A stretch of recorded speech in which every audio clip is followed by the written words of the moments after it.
अस्सलाम वालेकुम व्यूवर्स। आज जो हम नावल रीड करने लगे हैं उसका नाम है कसम से, जिसे तहरीर किया है सबास गुल ने। तो चलें अपना आज का नावल स्टार्ट करते हैं। हज़ार बार कहा है इस लड़की से कि दरवाज़ा कर दिया कर, मगर मजाल है जो इसके कान पे जूं भी रींग जाए। जकिया बेगम ने घर के बैरूनी दरवाजे पर पड़ा गहरे नीले रंग का पर्दा हटाकर अपने 5 मरले के 2 मंजिला घर के ईंटों वाले सहन में कदम रखते हुए बाआवाज़ बुलंद कहा, कान पे जूं रिंग के क्या करेगी अम्मा? पूरे का पूरा सर तो दे रखा है उसे मटर गश्त करने और क़याम ताम के लिए। रबिया ने बावर्ची खाने से बाहर निकलते हुए उनको देखते हुए कहा तो वो हाथों में पकड़े कपड़ों के शापर सहन में बच्चे पलंग पर रखते हुए बोली, बातें ही बनाई हैं या पहली इफ्तारी के लिए भी कुछ बनाया है? घर में था क्या जो बनाती? रबिया ने फ़ौरन जितलाया। कलसूम खाला के घर गांव से ताज़ा भिंडियाँ आई थी, वही दे गई थी। अभी दम लगाया है भिंडियों को, और मासी रहमते का भाई गांव से खजूरों की पेटी दे गया है। आज खाला ने तबर्रुक के तौर पर 1 प्लेट भर के खजूरें हमें भी भिजवाई हैं। लीमू रखे थे, स्कंजबी बना ली है। काफ़ी है ना हम दोनों के लिए ये मेन्यू? रबिया ने तफसील बताने के साथ साथ इस्तफसार किया। हाँ ठीक है, अच्छा खजूरें बचा के रखियो, कहीं एक दिन में सब चट कर जाए। हाँ, यहाँ तो जैसे अशियाए खुर्दनोश की फरावानी है ना, राशन से गोदाम भरे पड़े हैं। घर में जो मैं सब चट कर जाती हूँ। रबिया को ताव आ गया। जकिया बेगम की बात सुनकर तब कर बोली, नाशुक्री की बातें मत किया कर, शुक्र का कलमा पढ़ा कर। जकिया बेगम ने उसे कड़े तेवरों से घूर कर कहा, अम्मा मैं तो शुक्र ही अदा करती हूँ, मगर तुम जो ये नसीहतें करने लगती हो ना बात बेबात, ये मुझसे हजम नहीं होती। रबिया ने मुंह फुलाकर कहा तो वो तंदी से बोली, अच्छा बस बहुत बक बक कर ली, ये कपड़े रख ले जाकर। फिर ले आई सिलाई के कपड़े। रबिया ने शापर खोल कर देखते हुए तेजी से कहा, क्यों अपनी सेहत बर्बाद करने पे तुली है अम्मा? बस कर दो ये कपड़े सीना। जब तक दम है हिम्मत है तब तक काम करना चाहती हूँ। हाँ, जब हिम्मत जवाब दे जाए और तुम बिस्तर से लग जाओ बीमार होके, तो जो 4 पैसे तुमने सिलाई करके कमाए हैं, जमा किए हैं, वही अपनी बीमारी के इलाज पर खर्च कर लेना, वो भी कम पड़ जाएंगे खुदा ना ख्वास्ता। रबिया ने गुस्सीले लहजे में कहा। गुस्से में उसकी शहाबी रंगत मजीद सुर्ख हो गई थी और नरगसी आंखों में नाराज़गी झलक रही थी। कुछ नहीं हो जाता, ईद के कपड़ों की वजह से काम ज़्यादा है, कुछ रकम हाथ आ जाएगी तो काम आएगी। जकिया बेगम ने पलंग पर लेटते हुए थके थके लहजे में जवाब दिया। अम्मा खुदा का वास्ता है खुद से इतनी दुश्मनी मत करो। रमज़ान में रोज़े भी रखोगी और इतनी मुशक्क़त भी करोगी। मेरी नौकरी लग गई है, हो जाएगा हमारा गुजारा। तो स्कूल में उस्तानी लगी है, कोई वज़ीर आज़म नहीं लगी कि हुन बरसने लगेगा। जकिया बेगम ने उसे लताड़ा। वो भी फट से बोली, हुन्ना सही अम्मा, मगर इतना तो मिल ही जाया करेगा कि हम आसानी से गुज़र औक़ात कर सकें। वैसे भी हम 2 तो फ़र्द हैं, घर में कितना खा लेंगे। तेरे जहेज़ के लिए भी तो कुछ बनाना है, तुझे ब्याना भी तो है। शादी 2 कपड़ों में तो होने से रही और मैं ब्याने से रही। जकिया बेगम ने आंखें मूंद कर कहा, मेरी शादी की फ़िक्र छोड़ दो अम्मा, मैंने नहीं करनी शादी, तुझे छोड़ कर कहीं नहीं जाने वाली। हाँ तो क्या सारी ज़िंदगी मेरे सीने पे मूंग दलने का इरादा है? जकिया बेगम ने आंखें खोलकर उसे घूरा। नहीं, तुम्हें कोई और दाल पसंद है तो वो दलने के लिए तैयार हूँ, मूंग नहीं रखूंगी। दिमाग ख़राब हो गया तेरा। अगर इतना ही शौक है ना मेरी शादी करने का तो कोई घर दामाद ढूंढ लो। वो बेनियाजी से बोली। घर दामाद क्यों मिलने लगा मुझे? जकिया बेगम उसकी बात सुनकर गुस्से से उठकर बैठ गई। मुझ गरीब के घर में किसी को घर दामाद बनकर क्या मिलेगा? कमाऊ बीवी मिलेगी, और क्या मिलेगा? आजकल के मर्दों को अगर पैसा कमा के लाने वाली बीवी मिल जाए तो और क्या चाहिए उन्हें? उनकी आधी जिम्मेदारी तो खुद ब खुद कम हो जाती है। रबिया ने तेज़ी से कहा तो वो कहने लगी, बस कर दे, अब ये कपड़े ले जाकर रख, कमरे में रोज़ा खुलने वाला है, जाके हंडिया को भी देख ले, मैं ज़रा वज़ू कर लूँ, आज तो गर्मी भी खूब है, खलक सूख गया बाहर निकलने से तो। हाँ तो किसने कहा था ये सिलाई वाले कपड़े लाने को? तुम्हें भी मशीन चलाए बिना चैन नहीं आता? रबिया ने खफगी से कहा तो वो थके हुए लहजे में बोली, ये मशीन चलाती रही हूँ तो ये घर चलता रहा है आज तक, वरना फाकों की नौबत आ जाती। अम्मा ऊपर वाला कमरा ठीक ठाक हो गया है, कल कल ही चूना सफ़ेदी करवा के उसे किराए पे उठा दो और सिलाई का काम छोड़ दो बस। रबिया ने कपड़ों का शापर कमरे में रखने के बाद बावर्ची खाने का रुख करते हुए मशवरा दिया। कहा तो है सिलाई वाली बेगम साहिबा, और उन्होंने यकीन भी दिलाया है कि कोई शरीफ किराएदार भेजेंगी। यहाँ अब देखो कब कोई आता है। ऊपर वाला कमरा किराए पे उठ जाएगा तो मैं भी सिलाई का काम छोड़ दूंगी और तेरे जहेज़ की तैयारी करूंगी। जकिया बेगम ने गुसल खाने के बाहर लगे वाश बेसन पे मुंह धोते हुए बताया। एक तो तुम्हें मेरे जहेज़ और शादी की फ़िक्र खाए जाती है हर वक्त। रबिया ने मुंह बसोर कर कहा, माँ हूँ मैं तेरी, मुझे तेरी शादी की फ़िक्र नहीं होगी तो क्या मोहल्ले वालों को होगी? अच्छा मेरी अम्मा करें मेरी शादी की फ़िक्र। रबिया ने कहकर ट्रे में अफ्तारी के लवाजमात रखने लगी, जो 2 खजूरों और 1 जग स्कंजबी पर मुश्तमिल थे। भिंडी पक चुकी थी। नमाज मगरिब के बाद उसका फुलके डालने का इरादा था। मगरिब की अजान शुरू हो गई और वो ट्रे लेकर बावर्ची खाने से बाहर आ गई। ज़किया बेगम और नसीरुल्लाह का ताल्लुक मुतवस्सित तबके से था। नसीरुल्लाह को ज़किया बेगम ख़ानदान की एक शादी की तकरीब में इत्तफ़ाक़न दिखाई दे गई थी। गोरी चिट्टी खूबसूरत नैन नक्श की मालिक, शौक और चंचल और खुश मजाज ज़किया बेगम आन की आन में नसीरुल्लाह के दिल में समा गई थी। बस फिर क्या था, उन्होंने अपनी बहन से उनके बारे में पता कराने का कहा तो अगले दिन ही मालूम हुआ कि वो अपनी जिस कज़न की शादी में आए हुए हैं, ज़किया इस कज़न की भतीजी थी। ज़किया हसीनो जमील थी, लिहाजा नसीरुल्लाह और उनकी बहन लुबना और माँ सुगरा बीवी को भी देखते ही पसंद आ गई थी। और नसीरुल्लाह खुद भी दिलकश शख्सियत के मालिक थे। ऊंचा लंबा कद, ब्राउन आंखें, गंदमी रंगत, सितवा नाक, मुर्दाना वजाहत भी थी और सरकारी नौकरी भी थी। ज़किया बेगम के वालिद रियाज अमजद और वालिदा सकीना बेगम के पास नसीरुल्लाह की फ़ैमिली रिश्ता लेकर पहुंच गई। रियाज अमजद ने फ़ौरन इनकार कर दिया क्योंकि वो करीबी रिश्तेदारों में अपनी दोनों बेटियों की शादी करना चाहते थे। ज़किया से 2 साल बड़ी सफ़िया थी। भाई एक ही था, रहमान अली, और वो दोनों बहनों से बड़ा था। उनकी शादी उसकी खालाजाद साइमा के साथ हो चुकी थी और उसका एक बेटा भी था, अदनान, 2 साल का। सकीना बेगम और ज़किया को नसरुल्लाह का रिश्ता पसंद आया था, लिहाजा वो दोनों इस रिश्ते के हक़ में बोल पड़ी। इधर नसीरुल्लाह के घर वालों ने रियाज अमजद की दहलीज पकड़ ली। रियाज अमजद ने ना चाहते हुए भी इस रिश्ते के लिए हाँ कर दी, मगर साथ ही ये भी कह दिया कि शादी के बाद ज़किया बेगम का इनसे उनके घर से कोई ताल्लुक़ नहीं होगा।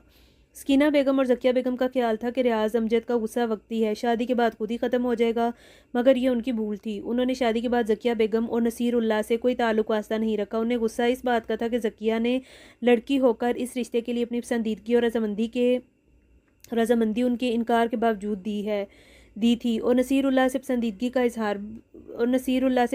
का इजहार बरमिला कर दिया था माँ के सामने, लिहाजा उन्हें बेटी की इस दर्जा पे बाकी ने बेटी से बदजन और मुतनफ़िर कर दिया था। ज़किया बेगम को दुख तो बहुत था बाप की नाराज़गी का, मगर वो मोहब्बत करने वाले खूबरू शोर को पाकर भी बहुत खुश थी। सफ़िया बेगम की शादी भी ज़किया के साथ ही हुई थी। अपने चचाजाद इलियास के साथ वो अलबत्ता ज़किया से मिलती रहती थी, मगर मैके का कोई और फ़र्द उनसे मिलने की कोशिश भी नहीं कर पाया, इस डर से कि कहीं रियाज अमजद उससे भी नाराज़ ना हो जाएं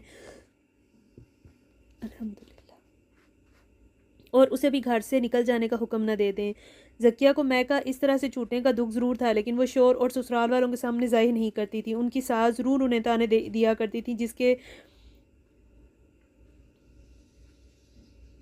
बाप ने ज़रा सी बात पे बेटी से ताल्लुक़ ख़त्म कर लिया, उन्हें इनकार किया था पहले, फिर बेटी ने उनके बेटे को अपनी अदाओं में फंसा लिया था। जब भी उसके लिए बाप के सामने डटकर खड़ी होगी, फिर तो गैरतमंद बाप को ऐसा ही करना था ना। ज़किया बेगम का पाँव भारी हुआ तो वो ये खुशी भी अपने ससुराल के अलावा मैके में किसी से शेयर ना कर सकें। इधर नसीरुल्लाह का तबादला हैदराबाद में हो गया। यूँ कराची से हैदराबाद शिफ्ट होने के दौरान और मैके से दूर होने के सदमे की वजह से घर की सेटिंग में मगन होकर ज़किया बेगम बीमार पड़ गई। ये सदमा अलग उनके लिए और नसीरुल्लाह के लिए बहुत दिनों तक दुख का बायस बना रहा। ज़किया बेगम की सास ने अलग उन्हें 10 बातें सुनाई, मैके वालों को बुरा भला कहा। ऐसे में नसीरुल्लाह ने ही ज़किया बेगम को अपनी मोहब्बत और साथ का एहसास दिलाया और उस तकलीफ के वक्त से निपटने का हौसला दिया। वक्त गुजरता रहा। सफ़िया अपने शोहर के साथ दुबई चली गई और 2 बहनों के बीच जो ख़तों किताबत या टेलीफोन पर कभी कभार रब्ता हो जाया करता था, वो भी ना रहा। शादी के 3 साल बाद ज़किया बेगम दोबारा उम्मीद से हुई। अल्लाह ने उन्हें चांद सी बेटी से नवाजा और नसीरुल्लाह को यूँ लगा जैसे उनकी कायनात मुकम्मल हो गई है। उन्होंने बेटी का नाम रबिया रखा। रबिया के बाद ज़किया बेगम की गोद में कोई फूल ना खिला और वो मियाँ बीवी रबिया को देख कर जीने लगे। वक्त गुजरता रहा। रबिया स्कूल से कॉलेज में पहुंच गई। सुर्ख सफ़ेद रंगत वाली नरगसी आंखें, सुर्ख अनाबी होंठों पर खिलती मुस्कान और मुनासिब कद काठ और भरा भरा जिस्म, गन्ने सिल्की बालों की आबशारें, वो शायर के तख़य्युल से ज़्यादा हसीन थी। शौक चंचल भी थी, ज़हीन भी थी। मैट्रिक में बोर्ड में टॉप किया था और वजीफ़ा हासिल किया था। एफए में भी बोर्ड में दूसरी पोजीशन हासिल की। माँ बाप को उसकी जहानत और काबिलियत और कामयाबी पर फ़ख्र था। दिन अच्छे गुजर रहे थे। नसीरुल्लाह को बाप के दुकान में से हिस्सा मिला तो उन्होंने 5 मरले का घर बना लिया। डबल स्टोरी घर था। रहने को अपना ज़ाती ठिकाना मिलने पर वो दोनों ही अल्लाह के हुजूर शुक्र बजा लाते थे। रबिया 3rd ईयर में पढ़ रही थी जब अचानक नसीरुल्लाह की तबीयत ख़राब हो गई और ऐसी ख़राब हुई कि सुधरने का नाम ही ना लिया। टेस्ट हुए तो पता चला कि उन्हें हेपेटाइटिस सी है और वो भी आखिरी दमों पर। यह इंकशाफ तो ज़किया बेगम और रबिया के लिए क़यामत से कम न था। सिर्फ 3 माह के अंदर अंदर नसीरुल्लाह अल्लाह को प्यारे हो गए। ज़किया बेगम तो जैसे चलती धूप तले आन खड़ी हुई थी। पहले माँ बाप के होते हुए उनकी शफकत से महरूम हो गई और अब शोहर नाम की जो छत उनके सर पर थी वो भी छिन गई। रबिया ना होती तो वो खुद को फिर से ज़िंदगी की गाड़ी चलाने के लिए तैयार ना कर पाती। ससुराल वालों ने तो पलट कर खबर तक ना ली। मकान चौके ज़किया बेगम के नाम कर दिया था नसीरुल्लाह ने, लिहाजा ससुराल वालों को उनसे कुछ मिलने की उम्मीद भी नहीं थी। नसीरुल्लाह की बहन लुबना ने अलबत्ता सोचा हुआ था कि उसके बेटे की पढ़ाई मुकम्मल हो जाए, नौकरी लग जाए तो वो रबिया का रिश्ता अपने बेटे रमीज़ के लिए मांग लेगी। इस तरह वो रबिया के ज़रिए इसका मकान भी अपनी मुट्ठी में कर लेगी। ज़किया बेगम को भी बेवकी की धूप ने झुलसे हुए रिश्तों की तपिश का एहसास दिला दिया था। वो सिलाई का काम करके घर चलाने लगी। नसीरुल्लाह की पेंशन भी किसी हद तक मददगार साबित हो रही थी। अखराजात पूरे करने में इसी तरह मशक्क़त की चक्की में पिसते हुए 3 बरस गुजर गए थे। रबिया ने MA B.Ed कर लिया था और अभी 2 माह पहले ही उसे सरकारी स्कूल में नौकरी भी मिल गई थी। तनख्वाह अच्छी थी, लिहाजा वो बहुत खुश और मुतमिन थी और चाहती थी कि ज़किया बेगम सिलाई का काम करना छोड़ दें। जबकि ज़किया बेगम को उसकी शादी की फ़िक्र सता रही थी और वो उसकी शादी के लिए जहेज़ जमा करने के लिए आमदनी का ज़रिया बढ़ाने का भी सोच रही थी। इसी ख्याल के तहत उन्होंने घर के ऊपर वाला हिस्सा किराए पे देने का सोचा था। ऊपर 2 कमरे थे, गुसल खाना था, सहन था और ऊपर का हिस्सा यूं भी उनके इस्तेमाल में नहीं था, तो उसे इस्तेमाल में लाकर फ़ायदा उठाया जा सकता था। दरवाजे पर अचानक बहुत ज़ोर से दस्तक हुई थी कि गमलों को पानी देती रबिया उछल गई थी। ज़किया बेगम बरामदे में सिलाई मशीन रखे कपड़े सी रही थी। ये सुबह सुबह कौन आ गया? रबिया ने पानी का पाइप एक तरफ रखा। इस दौरान दरवाज़ा दूसरी बार धड़ बजाया गया। वो शानों पे दुपट्टा फैलाती तेज़ी से दरवाजे की जानी बढ़ी और दरवाज़ा खोल दिया। सामने एक अजनबी नीली जीन्स की पैंट और नीली ही जीन्स की शर्ट में मलबूस अपने हेयर कट के साथ खड़ा था। रबिया उसे देखते ही भड़क उठी। हाँ जी, क्या मसला है? शहर के आवारा कुत्ते आपके पीछे पड़ गए या पुलिस लगी हुई है जो यूं दरवाज़ा पीटे जा रहे हो? तोड़ना है क्या? सामने खड़ा शख्स उसके इस नॉन स्टॉप हमले से स्टेप्टा गया। उसे तोका नहीं थी कि इस कदर शदीद बमबारी का सामना करना पड़ेगा, इसलिए वो तो अपनी धुन में दरवाज़ा बजाया गया था। माफ़ कीजिएगा, मुझे ध्यान नहीं रहा। किस बात का? रबिया ने कड़े तेवरों से उसे घूरा। मैं समझा आप लोग सो रहे होंगे। क्यों? ऐसा क्यों समझा आपने? और सोए हुओं को जगाने का ये कौन सा तरीका है? चले थे हमारे घर का दरवाज़ा तोड़ने। खैर हो, कौन हो तुम? अपने आने और दरवाज़ा बजाने का सबब बयान करो। रबिया तेज़ी से बोलती हुई उसे सचमुच बौखलाए दे रही थी। हालांकि वो MBBS डॉक्टर था, पुरअतमाद और समझदार था, मगर इस लड़की के सामने उसकी बोलती बंद हो गई थी। शायद इसलिए कि वो ऐसे रद्द-ए-अमल का तसव्वुर भी नहीं किए हुए था। मैं डॉक्टर अरसलान अहमद हूँ, उसने अपना तारुफ कराया, लेकिन मैं मरीज़ नहीं हूँ और ना ही इस घर में कोई और मरीज़ है। रबिया ने फ़ौरन जवाब दिया। मैं किराएदार हूँ। किसके? रबिया ने सवाल किया। ये नसीरुल्लाह मरहूम का घर है ना? दरवाजे के दाएं जानिब नेम प्लेट पर क्या नाम लिखा है? रबिया ने तेज़ी से पूछा तो वो दाएं जानिब नेम प्लेट पर निगाह डालकर बोला, नसीरुल्लाह लिखा है जी। तो पहले पढ़ लिया होता ना? पढ़कर ही दरवाज़ा बजाया था। वो बोला, नसीरुल्लाह मरहूम को जगाने का इरादा था या नसीरुल्लाह मरहूम को जगाने का इरादा था शायद, जो धड़ाधड़ दरवाज़ा बजाया जा रहा था। रबिया, कौन है दरवाजे पे? किससे बहस कर रही हो? ज़किया बेगम की आवाज़ आई तो अरसलान अहमद बोला, आंटी मैं हूँ किराएदार। कौन से किराएदार? रबिया ने भुएं चकाकर दाएं हाथ के इशारे से पूछते हुए कहा। हम किराए पे कमरा देंगे तो किराएदार कहलाओगे ना? पहले से ही किराएदार होगे। वाह भाई, कौन है? ज़किया बेगम उठकर दरवाजे तक आ गई। अस्सलाम वालेकुम खाला जी, मैं डॉक्टर अरसलान हूँ। मुझे मिसिस करमानी ने बताया कि आप कमरा किराए पर देना चाहते हैं, तो मैं यहाँ इस सिलसिले में हाजिर हुआ हूँ। इससे पहले कि रबिया कुछ बोलती, उसने मौका एक गनीमत जानते हुए फ़ौरन अपना तारुफ कराया और जल्दी से अपने आने का सबब भी बता दिया। अच्छा अच्छा, आओ बेटा, अंदर आ जाओ, जीते रहो। ज़किया बेगम ने उसकी बात सुनकर मुस्कुराते हुए नरमी से इखलाक का मुजाहरा करते हुए कहा और उसे अंदर बुलाया। मिसिस करमानी से उन्होंने ही कहा था कि कोई शरीफ किराएदार चाहिए उन्हें, अगर उनकी नज़र में कोई हो तो बताइएगा। सो उन्होंने ही डॉक्टर अरसलान अहमद को उनके घर भेजा था। शुक्रिया खाला जी। वो सुकून का सांस लेता मुस्कुराता हुआ अंदर चला आया था। रबिया ने उसे घूरते हुए दरवाज़ा बंद कर दिया। आते ही रिश्ता भी बना लिया अम्मा से खाला जी का कुछ लगता। रबिया बड़बड़ाई, मगर वह सुनकर मुस्कुरा दिया था। एक गिलास पानी मिल सकता है? अरसलान अहमद ने रबिया की तरफ देखते हुए इस्तफसार किया। क्यों? रमज़ान में रोज़ेदार से पानी मांगते हुए शर्म नहीं आती आपको? इतने हट्टे कट्टे होकर रोज़ा नहीं रखते? तौबा तौबा, गुनाह मिलेगा आपको। रबिया तेज़ी से बोलती चली गई। ज़किया बेगम ने अपना सर पकड़ लिया और डॉक्टर अरसलान ने उसके सभी सुंदर चेहरे को देखते हुए कहा, और एक प्यासे को पानी ना पिलाकर गुनाह तो आपको भी मिलेगा। अरे वाह, खामखा। वो तिनक कर बोली। रबिया, पानी लाओ फ़ौरन। ज़किया बेगम के घूर कर कहने पे वो मुंह बसोरती हुई किचन से गिलास लेने चली गई। खाला जी, मैं सुबह 4 बजे कराची से यहाँ पहुँचा हूँ। मिसिस करमानी ने आपका एड्रेस समझा दिया था, इसलिए सूरज निकलते ही यहाँ चला आया।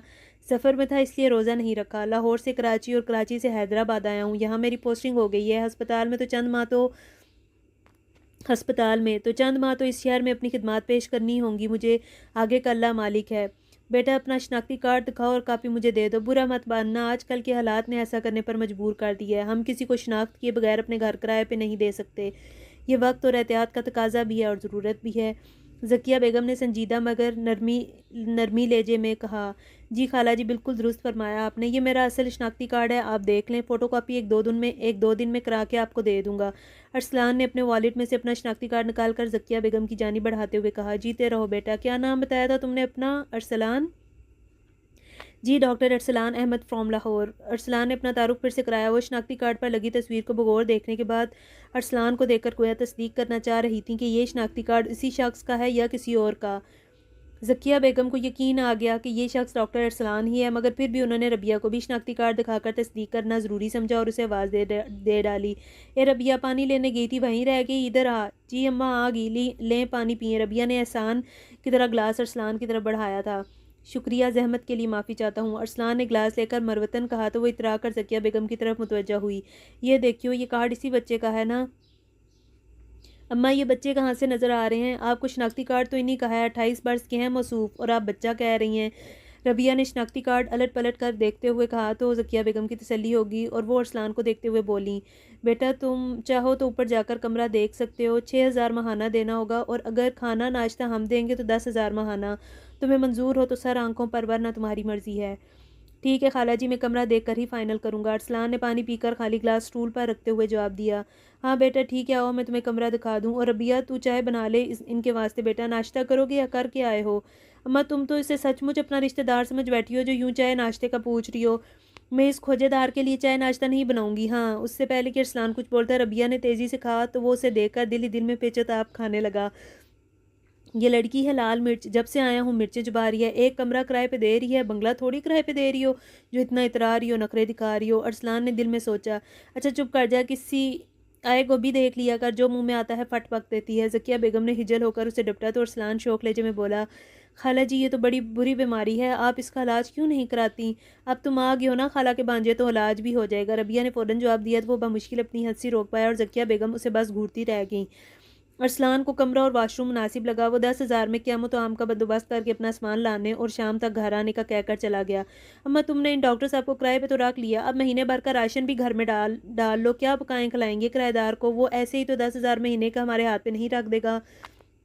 रबिया ने अरसलान के जाते ही ज़किया बेगम से कहा तो वो अपने घुटने से लाते हुए तके तके लेजे में बोली, अरे हाँ पता है मुझे, वो करियाने वाले हनीफ है ना, उसे टेलीफोन करके बोल के किसी लड़के को भेज दे, सामान की लिस्ट ले जाए आके और सामान के साथ बिल बना के भेज दे। मुझ में इस वक्त इतनी हिम्मत नहीं कि मैं खुद जाकर दुकान से सौदा खरीद लाऊं। सीढ़ियाँ चढ़ोगी तो घुटने तो आप ही दहाई देंगे ना। मैं फ़ोन करके तेल की मालिश कर देती हूँ आपके घुटनों पर। रबिया ने तेज़ी से कहा, ना बस मालिश तो तू रहने दे, रोज़े में जान मारेगी तो शाम तक अधमुई हुई पड़ी होगी। ज़किया बेगम ने सहूलत से मना कर दिया, मेरी बहुत फ़िक्र है, अपना ज़रा ख्याल नहीं है। रोज़े में सिलाई के कपड़े उठा लाई हो तुम भी, तो जान मारोगी ना। तो फिर तू फिर बोलने लगी, चल जो काम कहा है वो कर जाके। इस डॉक्टर के सामने भी कैसी पटर पटर ज़ुबान चल रही थी तेरी। वो तो शुक्र है कि उसने इनकार नहीं कर दिया यहाँ किराए पे रहने से।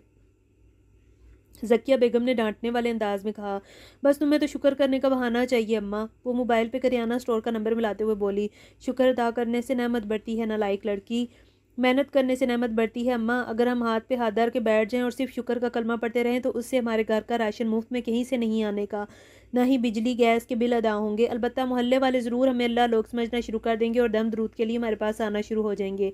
रबिया ने नंबर मिलाने से ध्यान हटा के ज़किया बेगम को देखते हुए तल्खी से कहा तो ज़किया बेगम उसे तासुफ और बेबसी से देखते हुए बोली, सच कहा है किसी ने, गुर्बत या तो इंसान को अल्लाह से मिला देती है या अल्लाह को बुला देती है। अल्लाह से मिला देने वाली बात सही कही अम्मा आपने। गुर्बत में मर के इंसान अल्लाह से ही तो अल्लाह से ही तो जा मिलता है। गुर्बत और अमारत दोनों ही इंसान का इम्तिहान होती हैं, या तो इंसान को अल्लाह के करीब ले जाती हैं या फिर अल्लाह से दूर कर देती हैं। शुक्र और सब्र का खेल है ये तो सारा। रबिया ने संजीदगी से कहा तो ज़किया बेगम ने हैरत से उसका चेहरा देखा, जो कभी कभी तो ऐसी अक्ल की बात करती थी, समझदारी के बोल बोलती थी कि वो दंग रह जाती थी। शायद हालात ने, बाप की जुदाई ने उसे इस कदर हसास और चिड़चिड़ा हकीकत पसंद बना दिया था। छोटी उम्र में ही रुपये पैसे की कमी, मुआशी तंगी देख ली थी उसने, और अब स्कूल में नौकरी करना पड़ रही थी। घर की गाड़ी चलाने को तो वो इन बातों को और ज़्यादा शिद्दत से महसूस करने लगी थी। जब तक नसीरुल्लाह हयात थे तब तक उन्होंने उसे किसी चीज़ की कमी नहीं होने दी थी। अकलौती औलाद होने की वजह से उसके खूब नाज उठाए थे, खूब ऐश और मज़े कराए थे उसे, मगर ये तो बाप की ज़िंदगी तक था ना। बाप के पैसों से फरमाइशों और ख्वाहिशों को पूरा किया जाता था, अपने पैसों से तो सिर्फ ज़रूरियात पूरी होती थी। फ़िक्र और बेफ़िक्री की ज़िंदगी का यही फ़र्क था।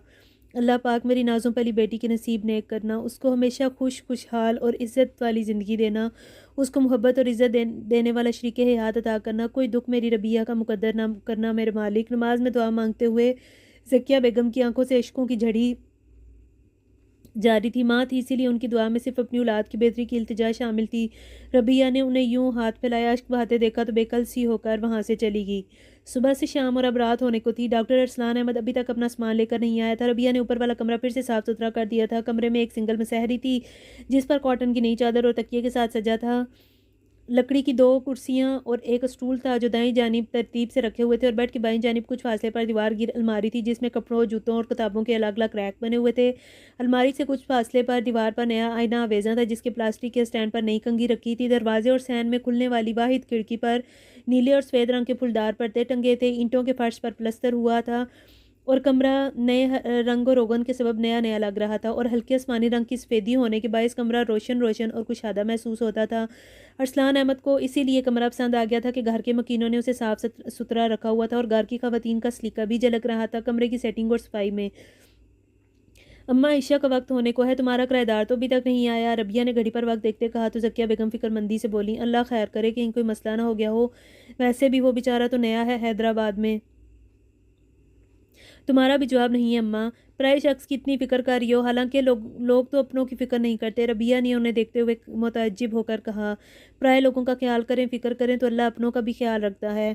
कौन से अपने अम्मा? वो जो आपको अपनी पसंद से ज़िंदगी गुजारने का हक भी नहीं देते, वो जो ज़रा सी हुक्म अदूली पर सारे रिश्ते नाते तोड़ डालते हैं। अपनी मर्ज़ी और पसंद से निकाह करने का हक औरत को अल्लाह ने दिया है। इस्लाम ने हक दिया है लड़की को कि वो अपनी पसंद नापसंद का इजहार कर सकती है। यहाँ उल्टा ही हिसाब है। लड़की अगर अपनी पसंदीदगी का इजहार कर दे तो वो गुनाह हो जाता है, बेशर्मी कहलाता है। उसकी पादाश में लड़की से ताल्लुक़ ख़त्म कर लिया जाता है, और अगर लड़की बेचारी बेवा हो जाए तो बड़े क्रूफर से कहा जाता है, देखा हमारी नाफरमानी की थी, अपनी मर्ज़ी से शादी की थी, अब हो गई ना बेवा, मिल गई ना सज़ा नाफरमानी की। अल्लाह के कामों में अपनी मर्ज़ी से इबारत अल्लाह के कामों को अपनी मर्ज़ी से इबारत करते हैं। ज़िंदगी मौत तो अल्लाह के हाथ में है ना अम्मा। फिर उनका दिल इस बात पर कैसे खुश हो सकता है कि उनकी बेटी बेवा हो गई। रबिया को अपने वालिद के इंतकाल पर किसी की कही हुई बातें याद आ गई थी कि उसके नाना ने उसके बाप की मौत की खबर सुनकर बेख्तियार कहा था कि ये तो होना ही था, बाप की नाफरमानी करके शादी की थी ना, उसकी सज़ा तो मिलनी ही थी उसे। तू इस तरह मत सोचा कर, यूं ही किसी ने बेबरकी उड़ाई होगी। भला माँ बाप कभी अपनी औलाद की तकलीफ़ और नुकसान पे खुश हुए हैं? उनके तो कलेजे फट जाते हैं औलाद को दुख और तकलीफ़ में देख के। ज़किया बेगम ने नज़रें चुराकर अपने दिल के दर्द को छुपाने की कोशिश करते हुए कहा, आपके मैके वालों के तो कलेजे नहीं फटे, बल्कि उनके दिल तो पत्थर के और एहसास बंजर हैं। जब भी पलट के आपकी खबर तक नहीं ली। रबिया ने तल्खी से कहा तो ज़किया बेगम कदरे तेज़ लहजे में बोली, अच्छा बस, मेरे मैके वालों को बुरा भला कहने की ज़रूरत नहीं है। अल्लाह सलामत रखे मेरे मैका अल्लाह सलामत रखे मेरा मैका, मेरे माँ बाप और मेरे भाई बहन को गर्म हवा ना लगे कभी, सदा सुखी रहें वो सब। वाह अम्मा, बेटी हो तो आप जैसी। जिस मैके ने मान ना रखा उस मैके पे इतना मान, वाह क्या कहने। कुछ कहने की ज़रूरत नहीं है। ऊपर कमरे में मोमबत्ती और टॉर्च रख के आ, और एक जग में पानी और गिलास भी रख दीजिए। अरसलान के वास्ते लोड शेडिंग में वो बेचारा कहाँ अंधेरे में टामक टोइयाँ मारता फिरेगा। ज़किया बेगम ने फ़ौरन बात का रुख बदलते हुए कहा तो वो हंस पड़ी, अम्मा आने तो दो, उसे पानी भी रख दूंगी, इतनी गर्मी में पानी भी गर्म हो जाएगा उसके आने तक। अब ये मत कहना कि वाटर कूलर निकाल कर उसमें बर्फ़ भर के रख दूँ उस किराएदार के वास्ते। उसका बंदोबस्त वो खुद करेगा, हमने कोई ठेका नहीं लिया उसके हर आराम का। वैसे भी वो हमारा किराएदार बन के आ रहा है, मेहमान बन कर नहीं आ रहा। उफ तोबा मेरी तोबा। ए रबिया, तू कितना बोलती है और बेजा बोलती है। अरे इतनी लंबी ज़ुबान वाली लड़कियां किसी को अच्छी नहीं लगती। ससुराल जाएगी तो इस ज़ुबान के साथ मार खाएगी। बर्दाश्त करना और नज़रअंदाज करना सीख ले। औरत को बहुत कुछ बर्दाश्त करना पड़ता है, नहीं तो घर नहीं बसता। ज़किया बेगम ने उसके अलवाही हुस्न को फिक्रमंदी से देखते हुए समझाया, अल्लाह की रहमत हो जाए तो घर के जंगल बेअबान भी बस जाता है अम्मा, सारी बात है नसीब की। रबिया ने मुस्कुराते हुए कहा, और बरामदे में बनी दीवार गिल अलमारी खोलकर मोमबत्ती और टॉर्च निकालकर सीढ़ियों की जानी बड़ी ही थी कि दरवाजे पर दस्तक हुई। उसके बढ़ते कदम रुक गए और ज़किया बेगम की तरफ देखते हुए बोली, लीजिए आ गया आपका किराएदार। सुबह जो क्लास ली थी ना उसका असर है, जब ही शरीफाना दस्तक दी है। अब खुद ही इस्तकबाल करें उसका। मैं ये मोमबत्ती टॉर्च रखने जा रही हूँ ऊपर कमरे में, पानी भी रख दीजिए। रख दूंगी, पहले आप देख तो लें कहीं वो फिर हमें सोता समझकर दरवाज़ा ना तोड़ना शुरू कर दे। रबिया ये कहकर सीढ़ियाँ चढ़ने लगी। ज़किया बेगम ने आगे बढ़कर दरवाज़ा खोला तो अरसलान अहमद सामने खड़ा मुस्कुरा रहा था, दोनों हाथों में सूटकेस और सफरी बैग उठाए हुए था। आगे बेटा। ज़किया बेगम ने उसे अंदर आने के लिए रास्ता दिया। जी खाला जी, मुझे तो आना ही था, वो जाने के इस ख्याल के तहत मुस्कुराता हुआ बोला और अंदर दाखिल हो गया। अम्मा इनसे कह दें रोज़ा रखने की तौफीक हो तो सहरी और अफ्तारी के लिए नीचे आना होगा, ऊपर कोई नहीं पहुंचाएगा खाना। रबिया ने नीचे आकर अरसलान को ज़किया बेगम से बातें करते देखा तो फ़ौरन कह दिया। वो इसकी तरफ देखकर मुस्कुराते हुए बोला, जी बेहतर, और कोई शर्त या हुक्म? बेटा तुम इसकी बातों का बुरा मत मानना, ये तो यूं ही बोलती रहती है। ज़किया बेगम ने रबिया को घूरा और अरसलान से माजरत को आना लेजे में कहा तो वो रबिया फट से बोली, बड़े अफसोस की बात है अम्मा, एक गैर मर्द के सामने तुम अपनी बेटी की बुराई कर रही हो। मैं यूं ही नहीं बोलती, बस सच्ची और बात करती हूँ, जो कुछ लोगों को हजम नहीं होती, इसलिए मुझे मुंह फट तेज तरार बदतमीज़ कहकर अपने दिल को मुतमिन करने की कोशिश करते हैं। रबिया, क्या कहा था मैंने तुझे? चल पानी बना जाके। ज़किया बेगम ने इसे गुस्से से देखते हुए कहा और तेज़ लहजे में कहा तो अरसलान अपनी मुस्कुराहट दबाए रबिया के चेहरे पर फैली सुर्खी को किन अखियों से देखते हुए खड़ा हो गया। बना रही हूँ। रबिया पैर पटकती बावर्ची खाने में घुस गई। बेटा खाना खाओगे? ज़किया बेगम फिर से अरसलान की तरफ मुतवज्जा हुई। नहीं खाला जी, खाना मैं खा कर आया हूँ, कल से सफ़र में हूँ, अब तो सिर्फ आराम करूँगा। आपकी इजाज़त हो तो मैं अपने कमरे में जाऊँ? अरसलान ने बहुत महज़िब लहजे में कहा। हाँ हाँ बेटा, तुम जाओ, जाके आराम करो, रोज़ा रखना हो तो अलार्म लगा कर सोना और सहरी के वक्त इधर ही आ जाना। ज़किया बेगम ने नरमी से अपनायत से कहा। ठीक है खाला जी, शब बखैर। वो मुस्कुरा कर बोला और अपना सामान लेकर ऊपर चला गया। रबिया क्या दरियाए सिंध से पानी भरने चली गई, जो अब तक कमरे में नहीं पहुंचाया? पहुंचा देती हूँ पानी, में बर्तन धो रही थी, ज़रा देर सब्र नहीं है आप में भी? किराएदार के सामने मुझे पागल बना दिया। वो नाराज़ लहजे में बोलती बावर्ची खाने से बाहर निकली। मैं अगर तुझे टोकूँ ना तो तू किराएदार को पागल कर देगी। हाँ, अब तो किराएदार ही सब कुछ हो गया आपके लिए। वो रोहानसी होकर बोली तो वो बेकल हो गई। देखो मेरी बच्ची, मेरा बहस का मूड नहीं है, ईशा की अजान हो गई है, मैं चली नमाज़ पढ़ने, तू भी ऊपर ठंडा पानी देकर आ जाओ, नमाज अदा करके सो जाना, सहरी में उठना ही होगा। ज़किया बेगम अपनी बात मुकम्मल करके अपने कमरे में चली गई और वो फ्रिज में से ठंडे पानी की बोतल निकाल कर एक गिलास उठाकर ऊपर छत पे चली आई। कमरे की लाइट जल रही थी, खिड़की भी खुली थी। कमरे से मुल्क बाथरूम से पानी गिरने की आवाज़ आ रही थी, गोया अरसलान नहा रहा था। वो बेधड़क कमरे में दाखिल होगी। बेड पर सूटकेस खुला रखा था जिसमें अरसलान के कपड़े, कुछ फाइलें और शेविंग किट, परफ्यूम की बोतल रखे हुए थे। सफरी बैग दीवार के साथ बंद ही रखा था। रबिया ने पानी की बोतल और गिलास साइड टेबल पर रखते हुए अरसलान की फ्रेमशुदा तस्वीर को वहाँ रखे देखा। उसने गैर इरादी तौर पर फ्रेम उठा लिया और तस्वीर देखने लगी। गंदमी रंगत से दमकते हुए चेहरे में दिलकशी भी थी और से आंखों में सहर भी था। खड़ी नाक, भरे भरे सुर्ख होंठ, जिन पर सजी मुस्कुराहट भी दिल फरेब थी। कद 6 फुट था। उसका अंदाज़ा तो रबिया को उससे देखकर ही हो गया था। बिलाशुबा डॉक्टर अरसलान अहमद एक वजीह मर्द था। रबिया ने दिल ही दिल में उसकी वजाहत का एतराफ़ किया था। नज़र लगा रही हैं या नज़र उतार रही हैं? अरसलान का शौक ले जो उसकी स्मातों में गूंजा तो वो स्टेप टाकर तस्वीर वापस साइड टेबल पर रखते हुए उसकी आवाज़ की सिमत घूम गई। वो गीले बालों में बाएं हाथ की उंगलियां पहनता बादामी रंग के कुर्ता शलवार में काफ़ी फ्रेश और स्मार्ट दिखाई दे रहा था। क्या मतलब? वो बामुश्किल बोली। मतलब ये कि आप बराह रास्त भी मुझे देख सकती हैं इतने नमाक के साथ, मैं हरगिज़ माइंड नहीं करूँगा। तस्वीरें असल से ज़्यादा बेहतर होती हैं, इंसान के असल चेहरे को छुपा लेती हैं। और वैसे भी मैं यहाँ पानी रखने आई थी, तस्वीर तो यूं ही उठाकर देख ली, आपसे मैच जो नहीं करती। रबिया ने चोरी पकड़ने जाने पर अपना एतमाद कम होता महसूस किया था, मगर फिर भी खुद को पूरा एतमाद जाहिर करते हुए तेज़ी से बोली, गौर से देखें, तस्वीर भी मुझसे मैच करती है और आप भी। अरसलान ने आगे होते हुए मैनी खेज लेजे में कहा तो वो तखय्युर अमेज़ नज़रों से उसे देखते हुए जाने के लिए आगे बढ़ी तो अरसलान ने उसका रास्ता रोक लिया।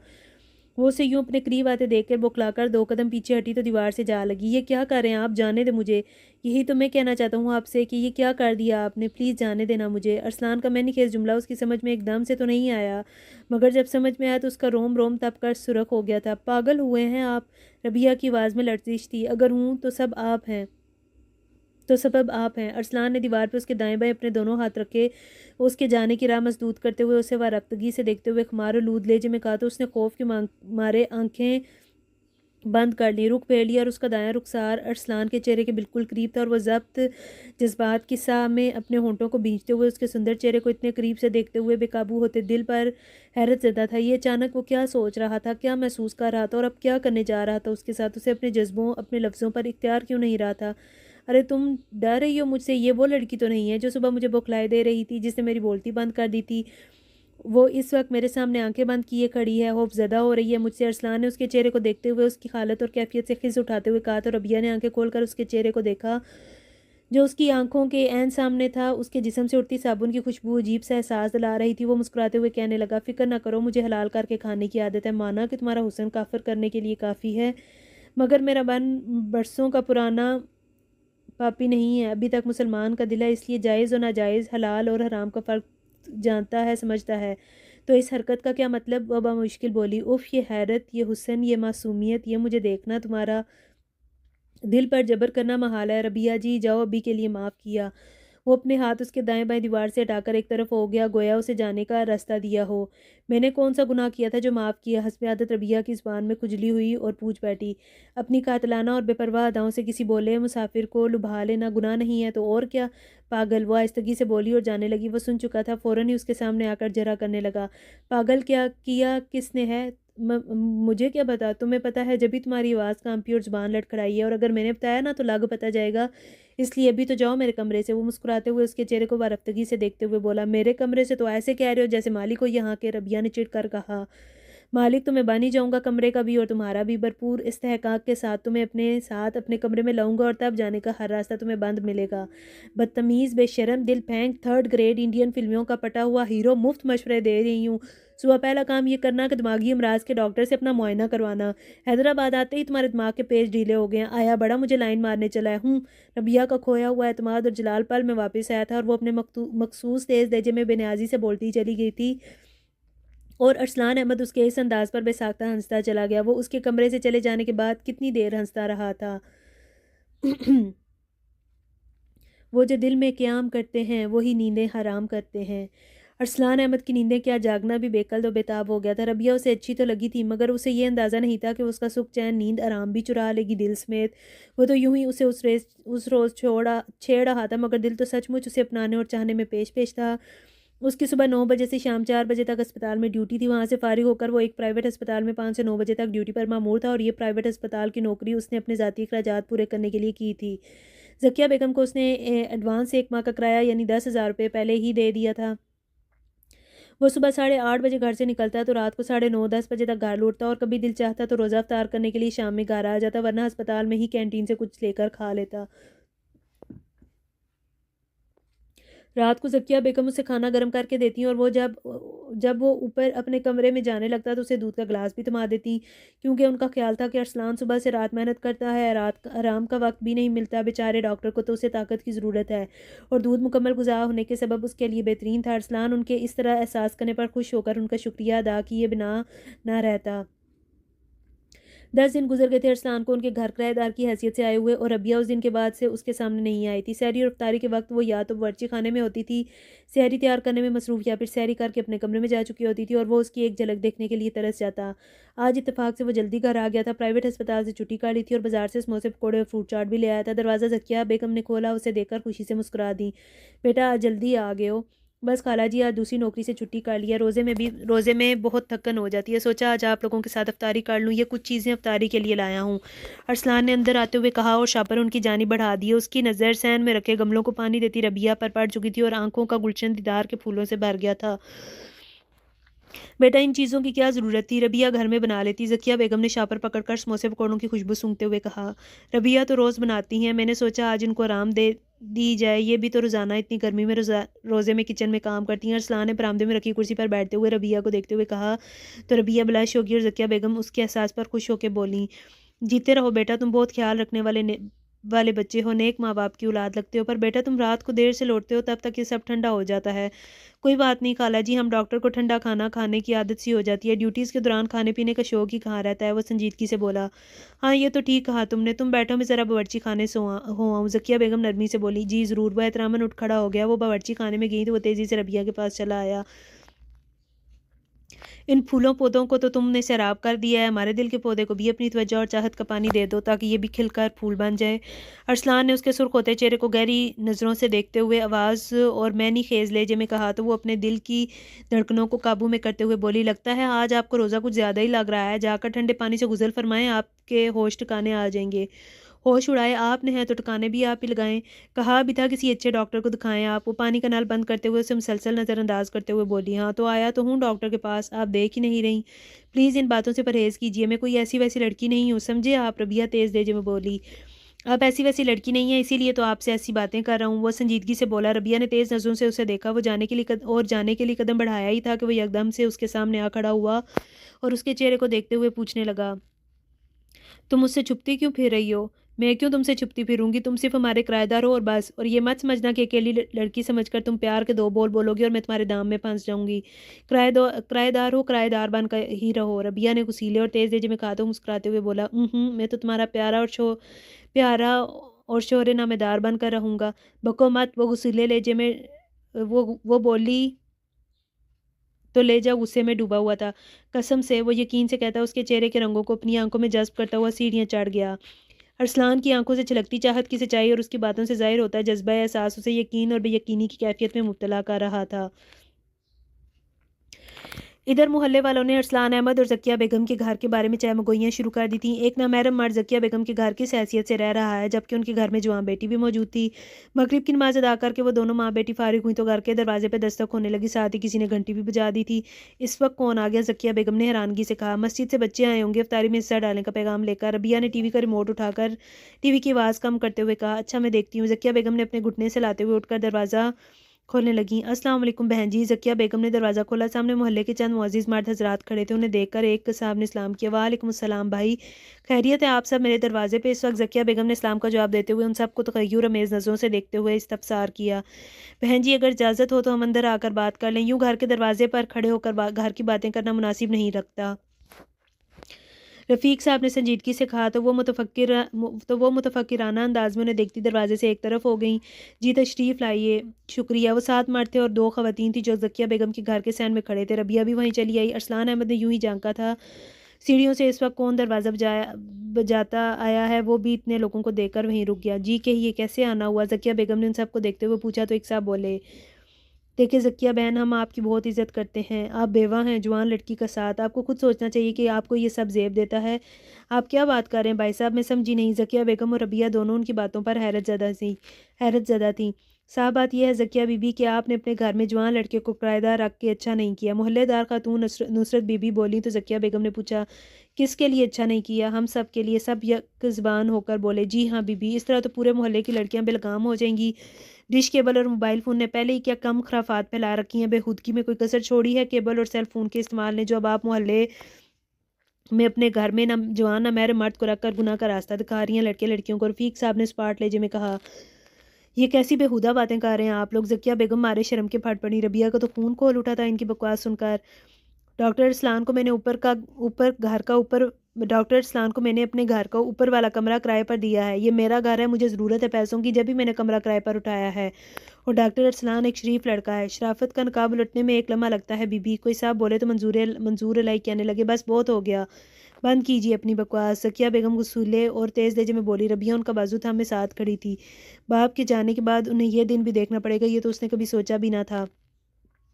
आपको उस लड़के का मेरे यहाँ रहना इसलिए बुरा लग रहा है ना क्योंकि मैंने आप जैसे शरीफ मर्दों को अपने अपने घर की दहलीज पार नहीं करने दी। ये आप लोगों की अपनी नीयत ज़ाहिर कर रहे हैं। ये आप लोग अपनी नीयत ज़ाहिर कर रहे हैं जो आपकी आंखों से तो हमेशा झलकती थी। आज आप लोगों की ज़ुबानों से भी ये यहाँ हो गई।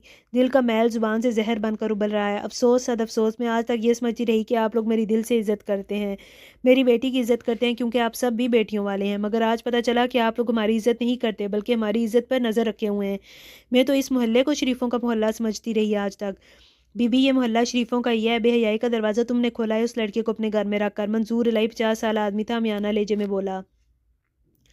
बकवास बंद करें आप लोग और चले जाएं यहाँ से। ज़किया बेगम गुस्से से बोली, हम तो नहीं जाएंगे, पहले उस लड़के को यहाँ से चलता करो। दूसरी औरत फरजाना बोली, क्या मसला है तुम लोगों को अरसलान अहमद से? वो बेचारा तो सुबह का निकलता है तो रात को आता है सिर्फ सोने के लिए। ज़किया बेगम उसी लहजे में बोलती वजाहत कर रही थी, रात को तो घर पे ही होता है ना वो लोंडा, अब रात में क्या गुल खिलाए जाते हों, हम क्या जाने। दफ़ा हो जाएं आप सब यहाँ से। रबिया का जब्त और सबर जवाब दे गया था, गुस्से से चीख उठी, बात सुनो लड़की, हम कहीं जाने वाले नहीं जब तक वो लड़का इस घर से नहीं चला जाता। कल हम फिर आएंगे। मंजूर इलाई ने बदतमीज़ी से कहा, हाँ बिल्कुल, इस लड़के को इस घर से चलता करो या फिर तुम माँ बेटी इस घर और मोहल्ले से रुखसत हो जाओ। नुसरत बीबी ने बहुत खरांट लहजे में धमकाया, वरना हम कोई तरकीब करेंगे तुम्हें सुधारने के लिए। बिगड़ो हुओं ने कभी कुछ संवारा है जो तुम लोग संवारोगे? पहले अपनी सोच और नीयतें तो सुधार लो, फिर किसी को सुधारने की बात करना। रबिया गुस्से से तड़क लहजे में बोली, और कान खोल कर सुन लो तुम, ये सब हमारा घर है, कानूनी मालिक है हम इस घर के, हम यहाँ से कहीं नहीं जाएंगे और देखती हूँ मैं कि कौन हमें इस घर से बाहर निकालता है। लड़की बहुत ज़ुबान चल रही है तुम्हारी, नुसरत बेबी ने कड़क लहजे में कहते हुए रबिया को खुशगमीन नज़रों से घूरा, मगर रबिया ने पर एतमाद लहजे में सबको लताड़ दिया। शुक्र करें कि मेरी सिर्फ ज़ुबान ही चल रही है, वरना बवक्त ज़रूरत में हाथ पैर भी चला लेती हूँ। आई बात समझ में? इसलिए बेहतर यही है कि आप यहाँ से 9 2 11 हो जाएं, वरना मैं भूल जाऊँगी कि आप लोग मुझसे उम्र में कितने बड़े हैं। सुन रहे हैं आप सब इस लड़की की बातें? कैसे मुझे खाला खाला कहती थी? फरजाना बोली, गलती छोटों से ही होती है खातून, मैं माफ़ी चाहती हूँ कि आपको खाला कहती रही आज, हालांकि आप इस काबिल नहीं थी। रबिया बोलना ही शुरू हो गई थी और अब उसे चुप कराना आसान नहीं था। ये तो हमारी बेइज्जती कर रही है, फरजाना पेचोताप खाती हुई बोली। पहल आप लोगों की तरफ से हुई थी, लिहाजा रद्द अमल के लिए भी आप सबको तैयार रहना चाहिए था। रबिया ने कहा तो ज़किया बेगम दुख से टूटते लहजे में बोली, रमज़ान के महीने में तो शैतान कैद कर दिए जाते हैं, फिर ये अम्मा आप परेशान मत हो, इन्हें करने दे शैतानी काम, कल से उन्होंने उनके किए का जवाब मिलना शुरू हो जाएगा। रबिया ने उन्हें तसल्ली देते हुए कहा वो बड़ी मूडी लड़की थी, कभी ज़किया बेगम को तुम कहती थी तो कभी आप कहकर मुखातिब करती थी, उसका हर काम हर अंदाज ही निराला था। लड़की हमारी बातों को मजाक मत समझो, अगर हमारी बात ना मानी तो दोनों ने अगर हमारी बात ना मानी तुम दोनों ने तो हम पंचायत बुलाएंगे, फिर पंचायत ही फैसला करेगी कि तुम तीनों के साथ क्या सलूक करना है। ऐसी की तैसी तुम्हारी पंचायत की। रबिया गुस्सीले और जोशीले तेज़ लहजे में बोली। ज़किया बेगम ने उसे खामोश कराना चाहा मगर नाकाम रही और डर भी गई कि कहीं बड़ी मुसीबत ना आ जाए। हमारे घर के मामलात में दखल देने वाले आप या पंचायत वाले होते कौन हैं?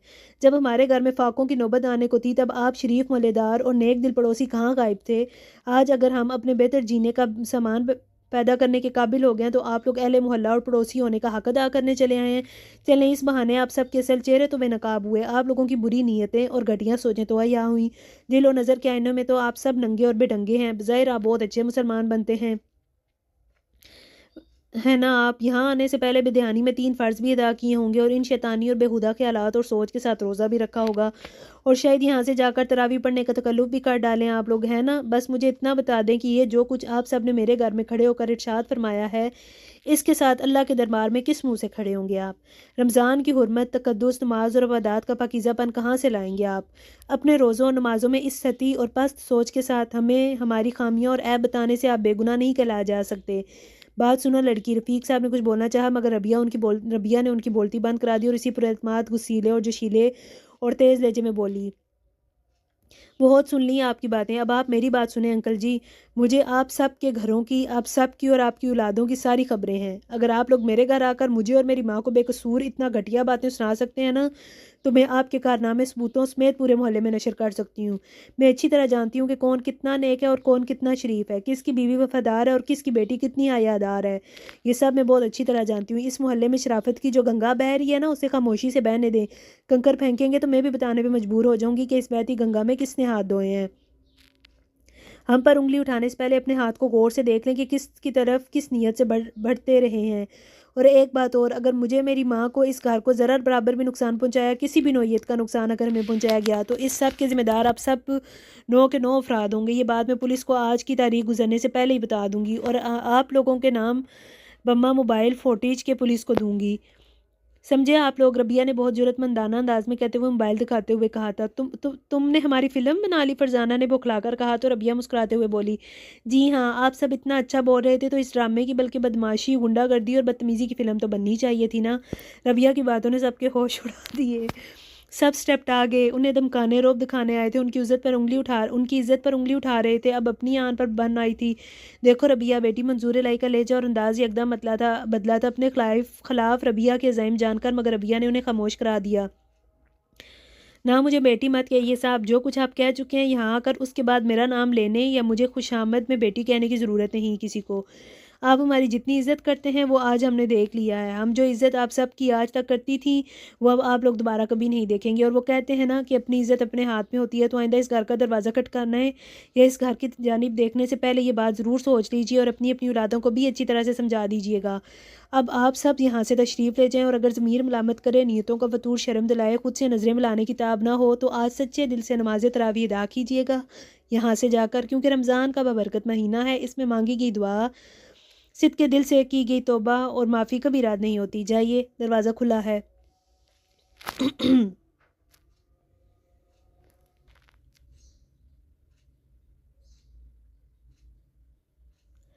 रबिया ने तो किसी को कुछ कहने के काबिल ही नहीं छोड़ा था। सब एक एक कर दरवाजे से बाहर निकल गए और रबिया ने दरवाज़ा बंद करके लॉक लगा दिया। मैं बहुत शर्मिंदा हूँ खाला जान कि मेरी वजह से आपको सब सुनना और सहना पड़ा। ज़किया बेगम और रबिया नमाज़ इशा से फारिग हुई कि अरसलान उनके पास आया और शर्मिंदगी से कहा।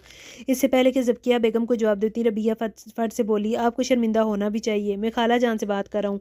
एक तो ये हर किसी को जान कहना शुरू हो जाता है, खड़े खड़े रिश्ते गाड़ लेता है। रबिया तलखी और तन से बोली तो वो वजाती लेजे में बोला, हर किसी को नहीं कहता, सिर्फ इसी को जो दिल को खास लगता है। बातें जितनी मर्जी बनवा लो। वो तलखी से बोली, तुम्हारा गुस्सा बजा है, लेकिन मुझे अंदाज़ा नहीं था कि यहाँ मोहल्ले वाले ऐसी घटिया सोच रखते हैं। क्यों अंदाज़ा नहीं था तुम्हें? तुम भी तो एक मर्द ही हो ना। रबिया गुस्सीले लहजे में बोली तो ज़किया बेगम परेशानी और दुख से नढाल बैठी थी, इसे टोक गई। रबिया बस अब चुप कर जा अम्मा, इस शख्स की वजह से हमें इतनी बेइज्जती सहना और घटिया बातें सुनना पड़ी हैं आज। तो इसमें इस बेचारे का तो कोई कसूर नहीं है। कसूर तो मेरा है कि मैंने अकेले मर्द को कमरा किराए पे दे दिया। ज़किया बेगम ने संजीदा लहजे में कहा। उन्हें इस वक्त अपनी गलती का शिद्दत से एहसास हो रहा था कि जवां बेटी के घर में होते हुए जवां मर्द को किराएदार की हैसियत से नहीं रखना चाहिए था।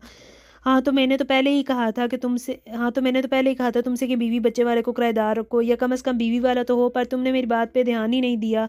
अब देख लिया नतीजा। रबिया तेजी से बोलती चली गई, चेहरा गुस्से से लाल हो रहा था।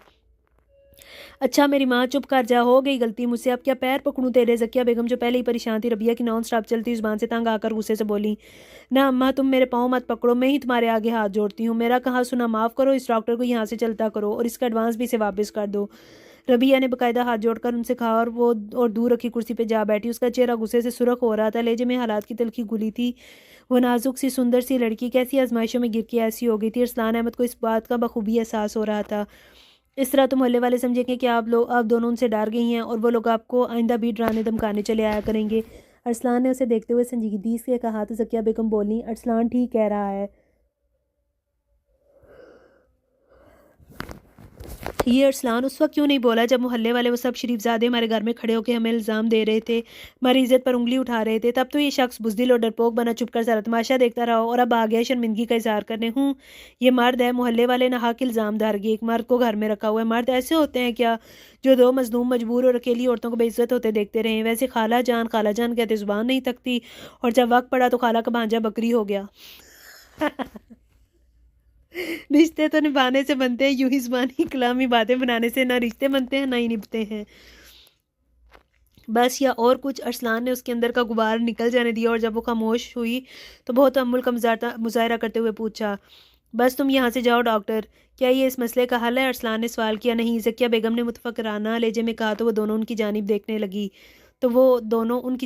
लगे। मोहल्ले वालों की असलियत और ज़हनियत आज सामने आ गई है। अकेली औरत हो या जवान लड़की, उस मर्द के सहारे की बिना ऐसे ही है जैसे भेड़ों के नरगे में हिरन, जैसे चील के पंजों में चिड़िया। ये लोग ऐसे ही थे हमेशा से, बस उनकी असलियत, ज़हनियत और हकीकत को सामने आने, बाहर निकलने और बेनकाब होने का कोई मौका, कोई बहाना दरकार था। सो वो अब इन्हें मिल गया और वो अपनी दांत और ज़ुबानें तेज़ करके हमारे दरवाजे पर चले आए। अब क्या होगा अम्मा? हम तो अपने ही घर में गैर महफूज और बेईमान हो गए। कितने कमीने लोग हैं मोहल्ले वाले। रबिया ने फिक्रमंदी से उन्हें देखते हुए कहा। गाली नहीं देते, ज़किया बेगम ने उसे टोका। और क्या दुआएं देते हैं? हाँ, दुआ दो ऐसे लोगों को कि अल्लाह उनको हिदायत दे। बस रहने दो अम्मा, हमारे मोहल्ले वालों पर से एतबार भरोसा सब उठ गया।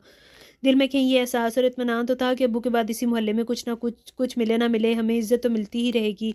अच्छे बुरे वक्त में मोहल्लेदार काम तो आएंगे, हम अकेले तो नहीं होंगे। मगर सबका भरम जाता रहा, आज हमारा भी और मोहल्लेदारों का भी, जो अपने घरों में मौजूद बहनों बेटियों को देखते नहीं हैं कि वो क्या गुल खिला रही हैं। हम पे रोब जमाने हुक्म चलाने आप पहुँचे हैं, और अब अगर दोबारा वो लोग यहाँ आए ना, तो मैं भी उन्हीं की बहनों बेटियों के करतूत और ये नुसरत और फरजाना जैसी आंटियों को उनके मर्दों शोरों के लक्षण दिखा दूंगी। लग पता जाएगा उन सबको जो बड़े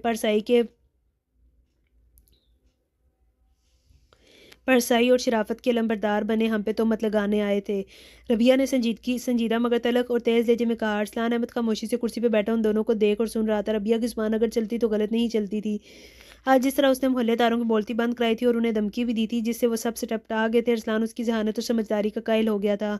वो अपने हक के लिए लड़ना और नाइंसाफ़ी झूठ के खिलाफ आवाज़ उठाने की जुर्रत रखती थी।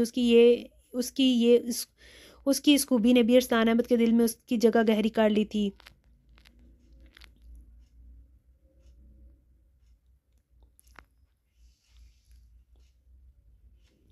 ना, ऐसा नहीं करते, ज़किया बेगम ने रबिया को समझाते हुए कहा। किसी का ऐब पता चल जाए तो उसे छुपाते हैं, उसका चर्चा नहीं करते।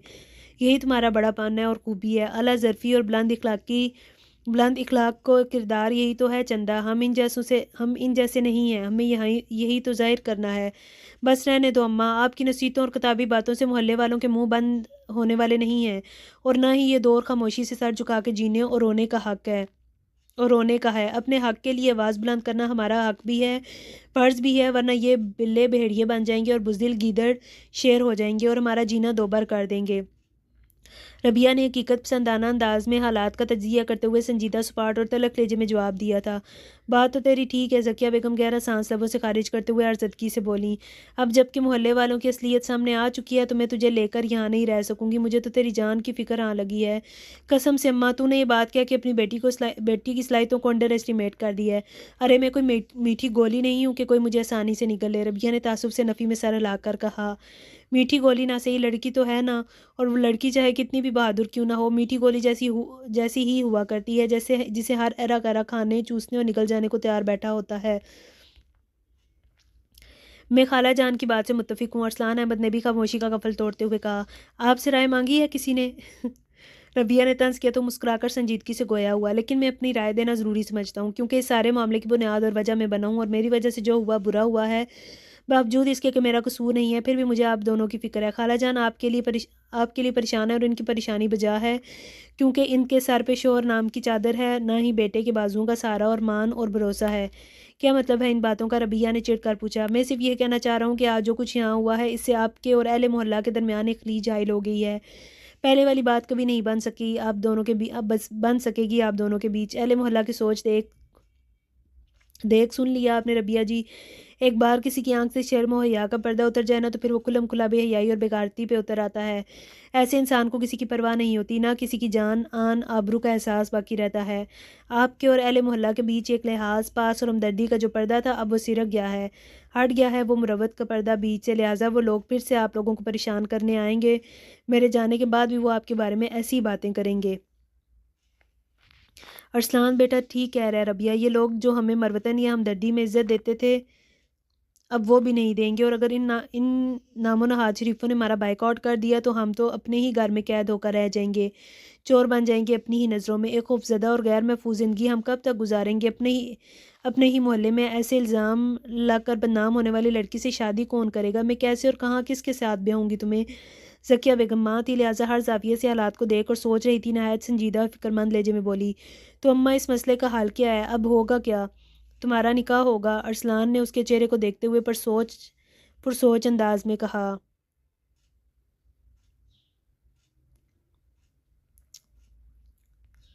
क्या? वो हैरत से चीख उठी।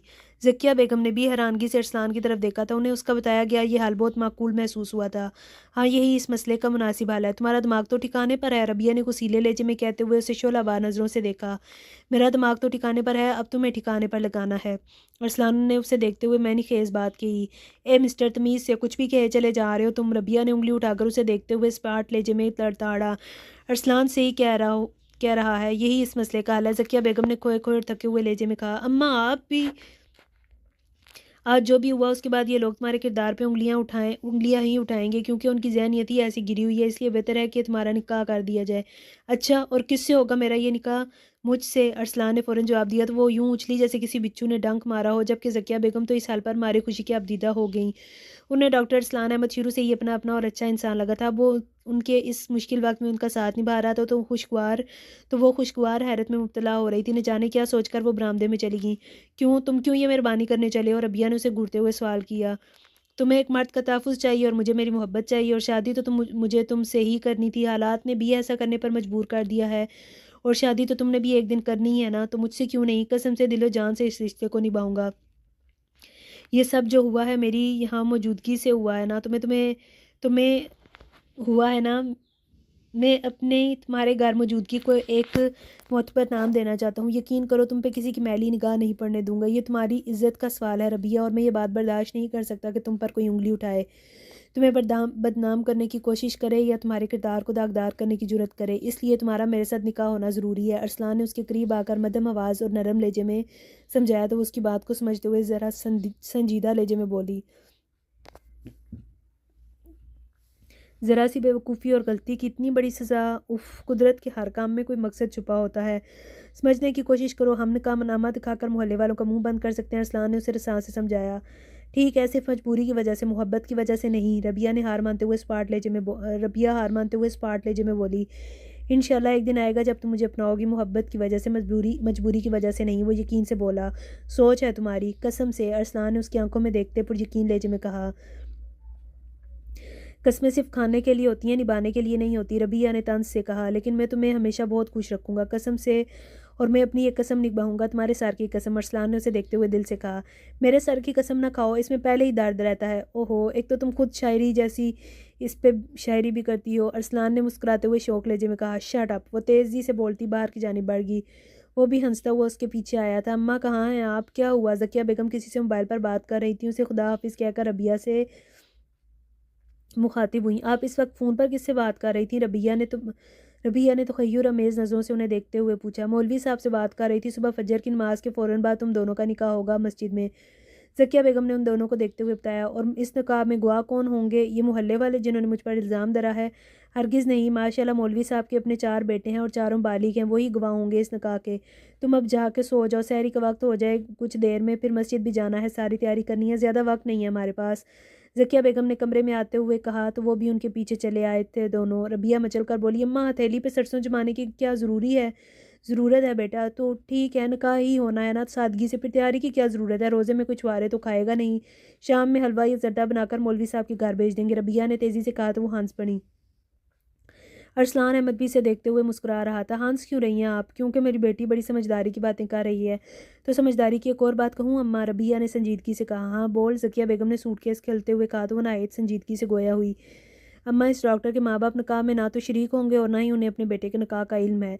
माँ बाप की मर्जी के बगैर निकाह हो रहे हैं। ये डॉक्टर साहब, आपको क्या लगता है कि इनके घर वाले और खासकर इनके माँ बाप अपनी बहू की हैसियत से कबूल कर लेंगे? नहीं अम्मा, उल्टा वो भी मोहल्लेदारों की तरह मुझ पर इल्ज़ाम लगाएंगे कि मैंने उनके काबिल सबूत को दाएं देख खाकर पंसा लिया है।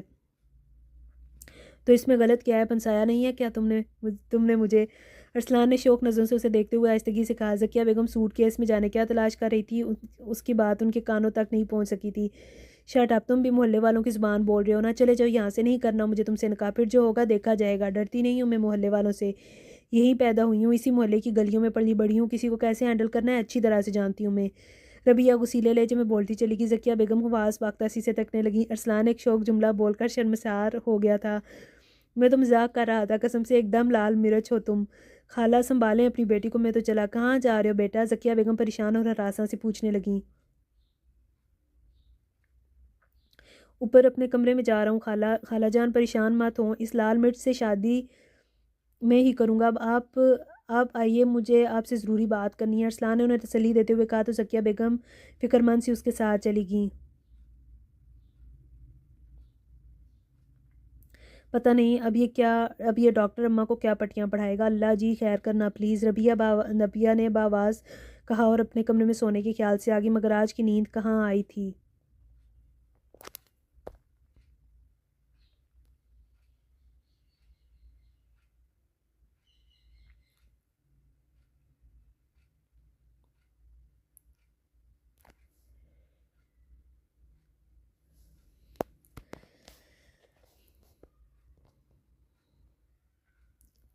फिर वही हुआ तय किया गया था। फजर की नमाज के फ़ौरन बाद मस्जिद के हुजरे में रबिया और अरसलान का निकाह पढ़ा दिया गया। निकाह में सिर्फ ज़किया बेगम और मौलवी साहब के चारों बेटे बतौर गवाह शरीक हुए थे और ज़किया बेगम ने फ़िलहाल इस निकाह का मोहल्ले में किसी से तज़किरा ना करने का ऐद लिया था। मौलवी साहब और मौलवी साहब भले आदमी थे, मामले की नज़ाकत को समझते थे, सो उनकी बात रख ली। हेलो मिसिस अरसलान अहमद, खाने को कुछ मिलेगा? रबिया सहरी बना रही थी कि अरसलान ने बावर्ची खाने में आकर पूछा। कासनी रंग के सादा प्रिंट वाले लॉन के सूट में बालों की चुटियाँ बनाए वो सादे से हुलिये में भी बहुत दिलकश दिखाई दे रही थी। अरसलान अहमद ने बहुत चाह से उसे देखा था। बन जाएगा तो मिल जाएगा, फिलहाल आप किचन से बाहर जाकर बैठिए। रबिया ने आलू की तरकारी गर्म करते हुए जवाब दिया। यहाँ क्यों ना बैठूँ तुम्हारे पास? अरसलान स्टूल खिसका कर वहीं बैठते हुए बोला। आप किराएदार हैं, अपनी हदूद में रहिए। उसने याद दिलाया तो वो हंस कर बोला। हम आपके शोर नामेदार भी हैं अब, और हमारे हकूक़ और हदूद लामहदूद हैं डियर। आपने अपने पेरेंट्स को बताया अपने निकाह के बारे में? वो इसकी बात को नज़रअंदाज करते हुए पूछने लगी और साथ साथ पराठा भी बनाने लगी। बता दूंगा जब ईद की छुट्टियों पर घर जाऊंगा तो। और अगर उन्होंने मुझे कबूल नहीं किया तो? अरसलान को एहसास हो रहा था कि वो इस निकाह को लेकर तहफ़्फ़ुज़ात का शिकार है। उसके खदशात दुरुस्त थे तो मैं इन्हें मना लूँगा। वो नहीं माने तो एक और खदशा बोला, 2 बहनों का इकलौता भाई और माँ बाप का इकलौता बेटा हूँ माई डियर। सब मेरी बात सुनते और मानते हैं। ये सब बातों से अलग मामला है, आप समझते क्यों नहीं है? रबिया ने उलझन अमेज़ लहजे में कहा। तुम क्यों फ़िक्र कर रही हो? मैंने कहा ना मैं सब सँभाल लूँगा। तुम्हें पूरे वक़ार और एहतराम के साथ, प्रोटोकॉल के साथ हमारे ससुराल लेकर जाऊँगा। सच? रबिया ने आसमान भरी नज़रों से उसे देखा तो वो उसकी नज़रों में देखते हुए दिल से बोला, कसम से देखते हैं। रबिया ने पराठा प्लेट में रखते हुए मदम लहजे में कहा तो मुस्कुरा कर बोला, देख लेना। रबिया की दी हुई धमकी थी जो उसने सबके पोल खोलने, शराफत और हया के पर्दे चाह करने के हवाले से अहले मोहल्ला को देकर उनके ज़ाइम खाक में मिला दिए थे, वरना वो उन माँ बेटी का जीना मुहाल करने का पूरा इरादा करके आए थे। सबके दिलों में चोट था, कहीं ना कहीं सब बेईमानी और बेहयाई का मुर्तकिब हो चुके थे, लिहाजा हर किसी को अपने करतूतों का पर्दाफाश होने का डर था। सो दोबारा ज़किया बेगम का घर का रुख नहीं किया था, मगर दब्बे लफ्ज़ों में आपस में खुसर पुसर ज़रूर करते रहते थे। और स्कूल जाते आते रबिया के कानों तक कोई तकलीफ़ और शर्मनाक जुमला ज़रूर पहुंच जाता था जिससे रबिया का पारा हाई हो जाता था। आज भी ऐसा ही हुआ था और वो घर आते ही गुस्से से फट पड़ी थी। इत्तेफाक से अरसलान भी घर में मौजूद था, उसके सामने ही वो बोल उठी, अम्मा जब मेरा निकाह हो ही गया डॉक्टर के साथ तो मोहल्ले वालों को बता क्यों नहीं देती?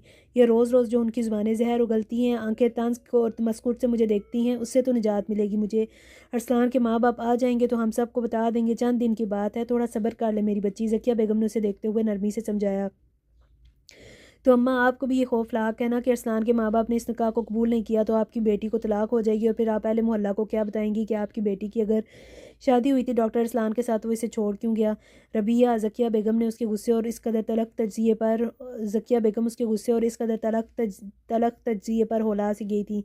क्या रबिया? वो इसी जलाली अंदाज में बोली, एक ज़रा सी गलती से जान छुड़ाने को दूसरी बयाना गलती की है अम्मा आपने। सीधा सीधा डॉक्टर को यहाँ से चलता करती बात ख़त्म हो जाती। उससे निकाह पढ़वा कर एक और टेंशन सार ले ली है हमने कि उनके घर वाले इस निकाह को कबूल करेंगे या नहीं। मैं पता नहीं क्यों तुम्हारी बातों में आ गई थी अम्मा, मुझे ये निकाह करना ही नहीं चाहिए था। कह दें डॉक्टर से जिस खामोशी से ये निकाह हुआ था इसी खामोशी से मुझे तलाक देकर चला जाए यहाँ से, मुझे उसकी बीवी बनकर नहीं रहना। दिमाग ख़राब हो गया तेरा? ज़किया बेगम का हाथ उसके गाल पर निशान छोड़ गया। अरसलान हक्का बक्का रह गया। उसे ज़किया बेगम के इस रद्द-ए-अमल की तौक़ा नहीं थी, तौक़ा तो रबिया को भी नहीं थी, मगर ज़ब्त कर गई उनका थप्पड़। अरसलान के सामने रोना नहीं चाहती थी, ना महरम था तो घर में रह रहा था। अब महरम बना है तेरा, शोर बना है तो उसे घर से जाने के लिए कह रही है। मोहल्ले वालों की तो ज़हनियत ही ख़राब है। अब उनके और हमारे बीच शर्म और लिहाज का जो पर्दा था वो बाकी नहीं रहा, तो वो तो कुछ भी बोलेंगे, तो बस नज़रअंदाज किया कर। ज़किया बेगम ने गुस्से से कहा तो वो दुख से बोली, हाँ अम्मा ठीक है, तुम गलती पे गलती किए जाओ और मैं नज़रअंदाज किए जाऊँ। तुम्हारे माँ बाप ने तुम्हारी गलती माफ़ नहीं की थी, आज अब तुम चाहती हो कि मुझे भी लोग यही ताने दें कि जैसी माँ वैसी बेटी। अम्मा तुम तो भुगत रही हो आज तक, फिर भी तुमने जो इस आग में झोंक दिया, मेरे किरदार के साथ जो इल्ज़ाम मोहल्ले वालों ने जोड़ा है ना अम्मा, अरसलान के घर वाले उस पर आंखें बंद करके यकीन करेंगे। और अगर मुझे तलाक भी दिलवाई ना उन्होंने तो सारी ज़िंदगी ताने दे देकर तलाक, और अगर मुझे तलाक भी दिलवाई ना उन्होंने तो सारी ज़िंदगी ताने दे देकर मार देंगे मुझे। शट अप, क्या फ़जूल बातें कर रही हो तुम? मेरे घर वाले ऐसे हरगिज़ नहीं हैं। अरसलान ने उसकी बात काट कर कदर गुस्से से कहा तो वो उससे घूरने लगी, जबकि ज़किया बेगम दिल थाम कर बिस्तर पर बैठ गई थी। हाँ जी, ऐसे वैसे तो हम ही हैं ना, इधर आओ मेरे साथ। खाला जान को क्यों परेशान कर रही हो? अरसलान उसका हाथ पकड़ कर खींचता हुआ उसे बाहर बरामदे में ले आया। मैं तो जैसे बहुत खुश हूँ ना ये सब कह कर। तुम बाहर मत जाया करो ना, बाहर जाओगी ना बाहर जाओगी ना लोग बातें करेंगे ना लोग बातें बनाएंगे, बात कुछ भी नहीं है और बतंगड़ बन गया। तुम नौकरी छोड़ दो, वैसे भी मुझे कमाने वाली बीवी नहीं चाहिए, दिल लुभाने वाली, प्यार लुटाने वाली बीवी चाहिए। वो उसके चेहरे को देखते हुए बोला तो उसने झटके से उसके हाथ से अपना हाथ छुड़ाया और गुस्से से बोली, ये तो तुम्हें मुझसे निकाह करने से पहले सोचना चाहिए था मिस्टर। निकाह के 3 बोल पढ़वा के अब तुम ये सब डिमांड करोगे कि मैं नौकरी छोड़ दूँ, बोलना छोड़ दूँ, अम्मा को परेशान करना छोड़ दूँ, घर से बाहर निकलना छोड़ दूँ? वाह भाई वाह, बहुत खूब, कल को कहो कि दुनिया छोड़ दूँ। नहीं, ऐसा तो मैं कभी नहीं कहूँगा। अरसलान ने एकदम से उसके गुलाब होंठों पर अपना हाथ रख के बेकरारी से कहा तो वह स्टेपटा गई। पल भर मगर संभल भी गई थी फ़ौरन। क्योंकि तुम तो मेरी दुनिया हो, ज़िंदगी हो, प्यार हो, सब झूठ। वो इसका हाथ हटाकर बोली, कसम से सब सच कह रहा हूँ। अगर इतने ही सच्चे हो ना तो जाओ जाकर अपने घर वालों को हमारे निकाह के बारे में बताओ और मुझे इज्जत से रुखसत करवा के लेके जाओ। अगर 1 हफ्ते के अंदर अंदर तुम ऐसा नहीं कर सकते तो ये निकाह ख़त्म करो, अपना बोरिया बिस्तरा समेटो और यहाँ से चलते बनो। रबिया ने मजबूत लहजे में कहा अरसलान का दिल डूब गया उसकी बातों को सुन के कि वो उसे ज़रा सा भी पसंद नहीं करती और उसकी ज़िंदगी में होने या ना होने से कोई फ़र्क ही नहीं पड़ता था। जब भी वो ये निकाह ख़त्म करने की बात इतनी आसानी से की जा रही थी, वो बहुत दुखी हो रहा था कि रबिया को उसकी मोहब्बत पर भी यकीन नहीं है। ठीक है, मैं आज रात को चला जाऊँगा और बहुत जल्द आऊँगा तुम्हें रुखसत करा के अपने साथ ले जाने के लिए। अरसलान ने लम्हों में फैसलाकुन लहजे में कहा तो वो तांज़े से बोली, देखते हैं, देख लेना। वो मुस्कुराया। वो गुनगुनाता मुस्कुराता हुआ रात को इशा के बाद लाहौर जाने वाली बस में सवार हो गया था। उसके जाते ही रबिया को ना सिर्फ घर में बल्कि अपने अंदर भी खालीपन का एहसास होने लगा था। अचानक जबकि ज़किया बेगम को रबिया की बातें दुरुस्त महसूस हुई थीं, जिसकी वजह से वो अपने आप से नाला और बरहम थी और रबिया पर हाथ उठाने पर भी वो बहुत रंजीदा थी कि उसे आज तक प्यार से भी नहीं मारा और अब गुस्से में उसे थप्पड़ दे मारा था। और वो सच ही तो कह रही थी। उन्होंने अरसलान के वालिदैन से बात किए बिना उनका निकाह पढ़ाया था। अब अंजाम की बेहतरी के लिए वो अल्लाह के हज़ूर सजदा रेज़ थी, रो रही थी, दुआएं मांग रही थी। 2 हफ्ते हो गए डॉक्टर अरसलान को गए हुए। रबिया अफ्तारी की तैयारी कर रही थी जब पड़ोसन कलसूम खाला प्लेट में खीर लेकर चली आई। क्या ले आई खाला? रबिया ने मुस्कुराते हुए पूछा। खीर बनाई थी आज तुम्हारे खालों की फरमाइश पे तो याद आया अपनी रबिया को भी खीर बहुत पसंद है तो एक प्लेट तुम्हारे लिए ले आई। कलसूम कलसूम खाला ने अपना ये सिखा दो प्लेट उनके हाथों से लिए हुए तशक्कुर भले लहजे में बोली, शुक्रिया खाला, बहुत अच्छी हैं। ए जीती रहो, नसीब अल्लाह नसीब अच्छे करे। कुलसूम खाला ने खुश होकर दिल से उसे दुआ दी। ज़किया बेगम असर की नमाज़ पढ़कर उधर ही आ गई तो इस्लाम दुआ के बाद कुलसूम खाला कहने लगी, ज़किया बहन ये तुमने बहुत अच्छा किया जो डॉक्टर को यहाँ से भेज दिया। मोहल्ले वाले तो तरह तरह की बातें बना रहे थे, अपने गिरबान में झांकते नहीं हैं और दूसरों के दामन पर कीचड़ उछाड़ने खड़े हो जाते हैं। हाँ कुलसूम बहन, यही इस माशरे का अलमिया है। ज़किया बेगम ने चारपाई पर बैठते हुए कहा। कुछ भी था खाला, मोहल्ले वालों की असलियत सामने आ गई। रबिया ने उनकी प्लेट चने वाले पुलाव डालकर प्लेट ढककर उन्हें देते हुए कहा, ए बच्ची इस हमाम में तो सभी नंगे हैं, तंग नज़र, तंग दिल, तंग जहन, खैर दफ़ा करो ऐसे लोगों को। मुझे तो डॉक्टर बहुत शरीफ लड़का लगा था। तुम्हारे खालू को अस्पताल में मिला था कल, ये अपने सर दर्द की दवा लेने गए थे और अपने भाई की मिजाज पुरसी को अस्पताल गए थे ना कल, तो वहीं डॉक्टर अरसलान से मुलाकात हो गई थी। डॉक्टर अरसलान इसी शहर में? खाला रबिया और ज़किया बेगम ने हैरत से एक दूसरे को देखा था। रबिया ने फ़ौरन कुलसूम खाला से पूछा तो वो बोली, हाँ बेटी ज़ाहिर है नौकरी है, उसको यूँ नौकरी छोड़कर तो नहीं जाएगा ना यहाँ से। मैं इसी वजह से कि तुम उसे किराएदार की हैसियत से रखने से कि तुमने उसे किराएदार की हैसियत से रखने से इनकार कर दिया। तुम्हारे खालू बता रहे थे कि वो वहीं डॉक्टरों के हॉस्टल में रह रहा है, कह रहा था कि छुट्टी तो ईद पे ही मिलेगी, वो भी सिर्फ 2 दिन की। तो अब मैं ज़रा सी बात पे अपनी नौकरी छोड़ के क्यों चला जाऊँ? हैदराबाद से रहने के ठिकाने तो मिल ही जाते हैं। ये इंसानों का शहर है, कोई जंगल थोड़ी है जो मैं खुले आसमान तले बैठ जाऊँगा। अच्छा रबिया बेटी मैं अब चलती हूँ, इफ्तारी बना रही हूँ, सोचा पहले तुम्हें खीर दे आऊँ, बाकी इफ्तारी आकर बना लूँगी। कुलसूम खाला अपनी बात मुकम्मल करके उठ खड़ी हुई। रबिया और ज़किया बेगम उनकी बातों से मिलने वाले शौक़ के ज़ेर असर थी, उन्हें ठीक से खुदा हाफिज़ भी ना कह पाईं। अम्मा सुना तुमने, डॉक्टर इरसलान इसी शहर में और लाहौर गया ही नहीं अपने घर वालों से बात करने, उसने झूठ बोला, हमसे धोखा दिया हमें। तो अम्मा ये निकाह तो सच है ना, इस सच को अपने घर वालों से क्यों छुपा रहा है? अब अगर वो रिश्ता कायम रखने की जुर्रत नहीं करता अपने अंदर तो मुझे तलाक क्यों नहीं दे देता? रबिया ने ज़किया बेगम को देखते हुए मरे मरे लहजे में इस्तफसार किया। ज़किया बेगम उसे क्या जवाब देती? वो तो खुद काटो तो बदन में लहू नहीं वाली हालत में बैठी थी, गिंग चुपचाप और खामोश सी, जैसे सब कुछ लौटा चुकी हों, हार गई हों, टूट फूट गई हों। डॉक्टर अरसलान अहमद, मैंने तुमसे कोई वादा नहीं लिया था, कोई ऐहदो पैमान नहीं बांधे थे। तुमने ही इस रिश्ते को निभाने की कसम खाई थी। झूठी कसम खाने की क्या ज़रूरत थी? मैंने तो कहा था कि ख़त्म करो ये रिश्ता, फिर इस झूठ और फ़रेब की क्या ज़रूरत थी? जा रहे थे वापस ना आने के लिए तो मुझे इस रिश्ते से आज़ाद कर दिया होता। क्यों इंतज़ार की सूली पे लटकाया है मुझे? मेरी माँ को इस उम्र में इतना बड़ा दुख क्यों दिया तुमने? चले ही जाना था तो इसी रात क्यों ना चले गए जब मोहल्ले वालों ने हमें हमारे ही घर में बेइज्जत और बेईमान करने की कोशिश की थी। निकाह का ड्रामा, मोहब्बत करने का फ़रेब, साथ निभाने की कसम क्यों दी तुमने मुझे? रबिया सोने लेटी तो उसके दिलो दिमाग में अरसलान अहमद को कटेरे में खड़ा किए जरा करने लगे, मगर कोई माकूल जवाब नहीं मिला था उसे। कि ऐसा तो नहीं रबिया नसीरुल्लाह के डॉक्टर अरसलान अहमद ने तुमसे तुम्हारी सारी बदतमीज़ी और ज़ुबान दराज़ी का बदला लेने के लिए ये खेल खेला हो? तुमने उसे खरी खरी सुनाई थी ना, उसने बदला लिया होगा ये सब करके। आखिर को वो एक मर्द है और मर्द एक लड़की से अपनी बेइज्जती का बदला लेने के लिए ज़रा सी बात को ना का मसला बनाकर इंतकाम लेने के लिए फ़ौरन तैयार होता है। दिमाग ने खदशा ज़ाहिर किया तो सर पकड़ कर बैठ गई। या अल्लाह जी मेरे हक़ में बेहतरी करना, मेरी आन आबरू सलामत रखना, मेरी माँ को मेरे सुख देखना नसीब करना। बहती आंखों और दुखते दिल के साथ उसने तड़प कर दुआ मांगी थी। अम्मा ठीक कहती हैं, बहुत ज़्यादा बोलना कभी कभी बहुत ज़्यादा नुकसान का बायस बन जाता है।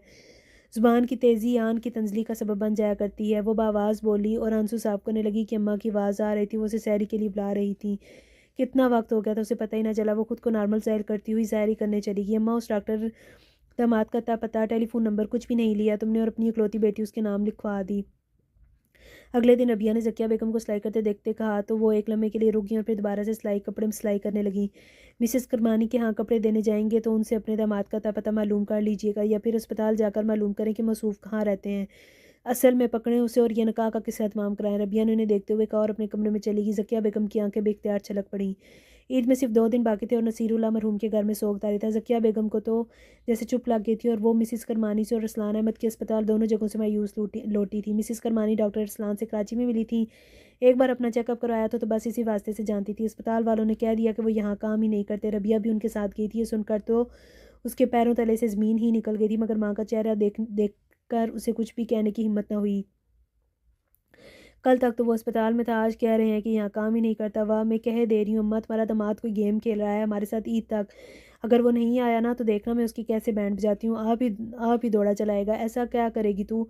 ज़किया बेगम ने परेशानी से उसे देखते हुए पूछा। वक्त आने पे खुद ही देख लेना। रबिया, क्या रबिया, उठो, ईद की तैयारी करो। और इस भगोड़े डॉक्टर की वजह से हम अपनी ईद क्यों ख़राब करें? ईद तो अल्लाह का तोहफ़ा और इनाम होती है, उसे हंसी खुशी मनाना चाहिए। और तुम परेशान मत हो अम्मा, मेरा नाम रबिया नसीरुल्लाह है, मेरा मददगार तो मेरा अल्लाह है।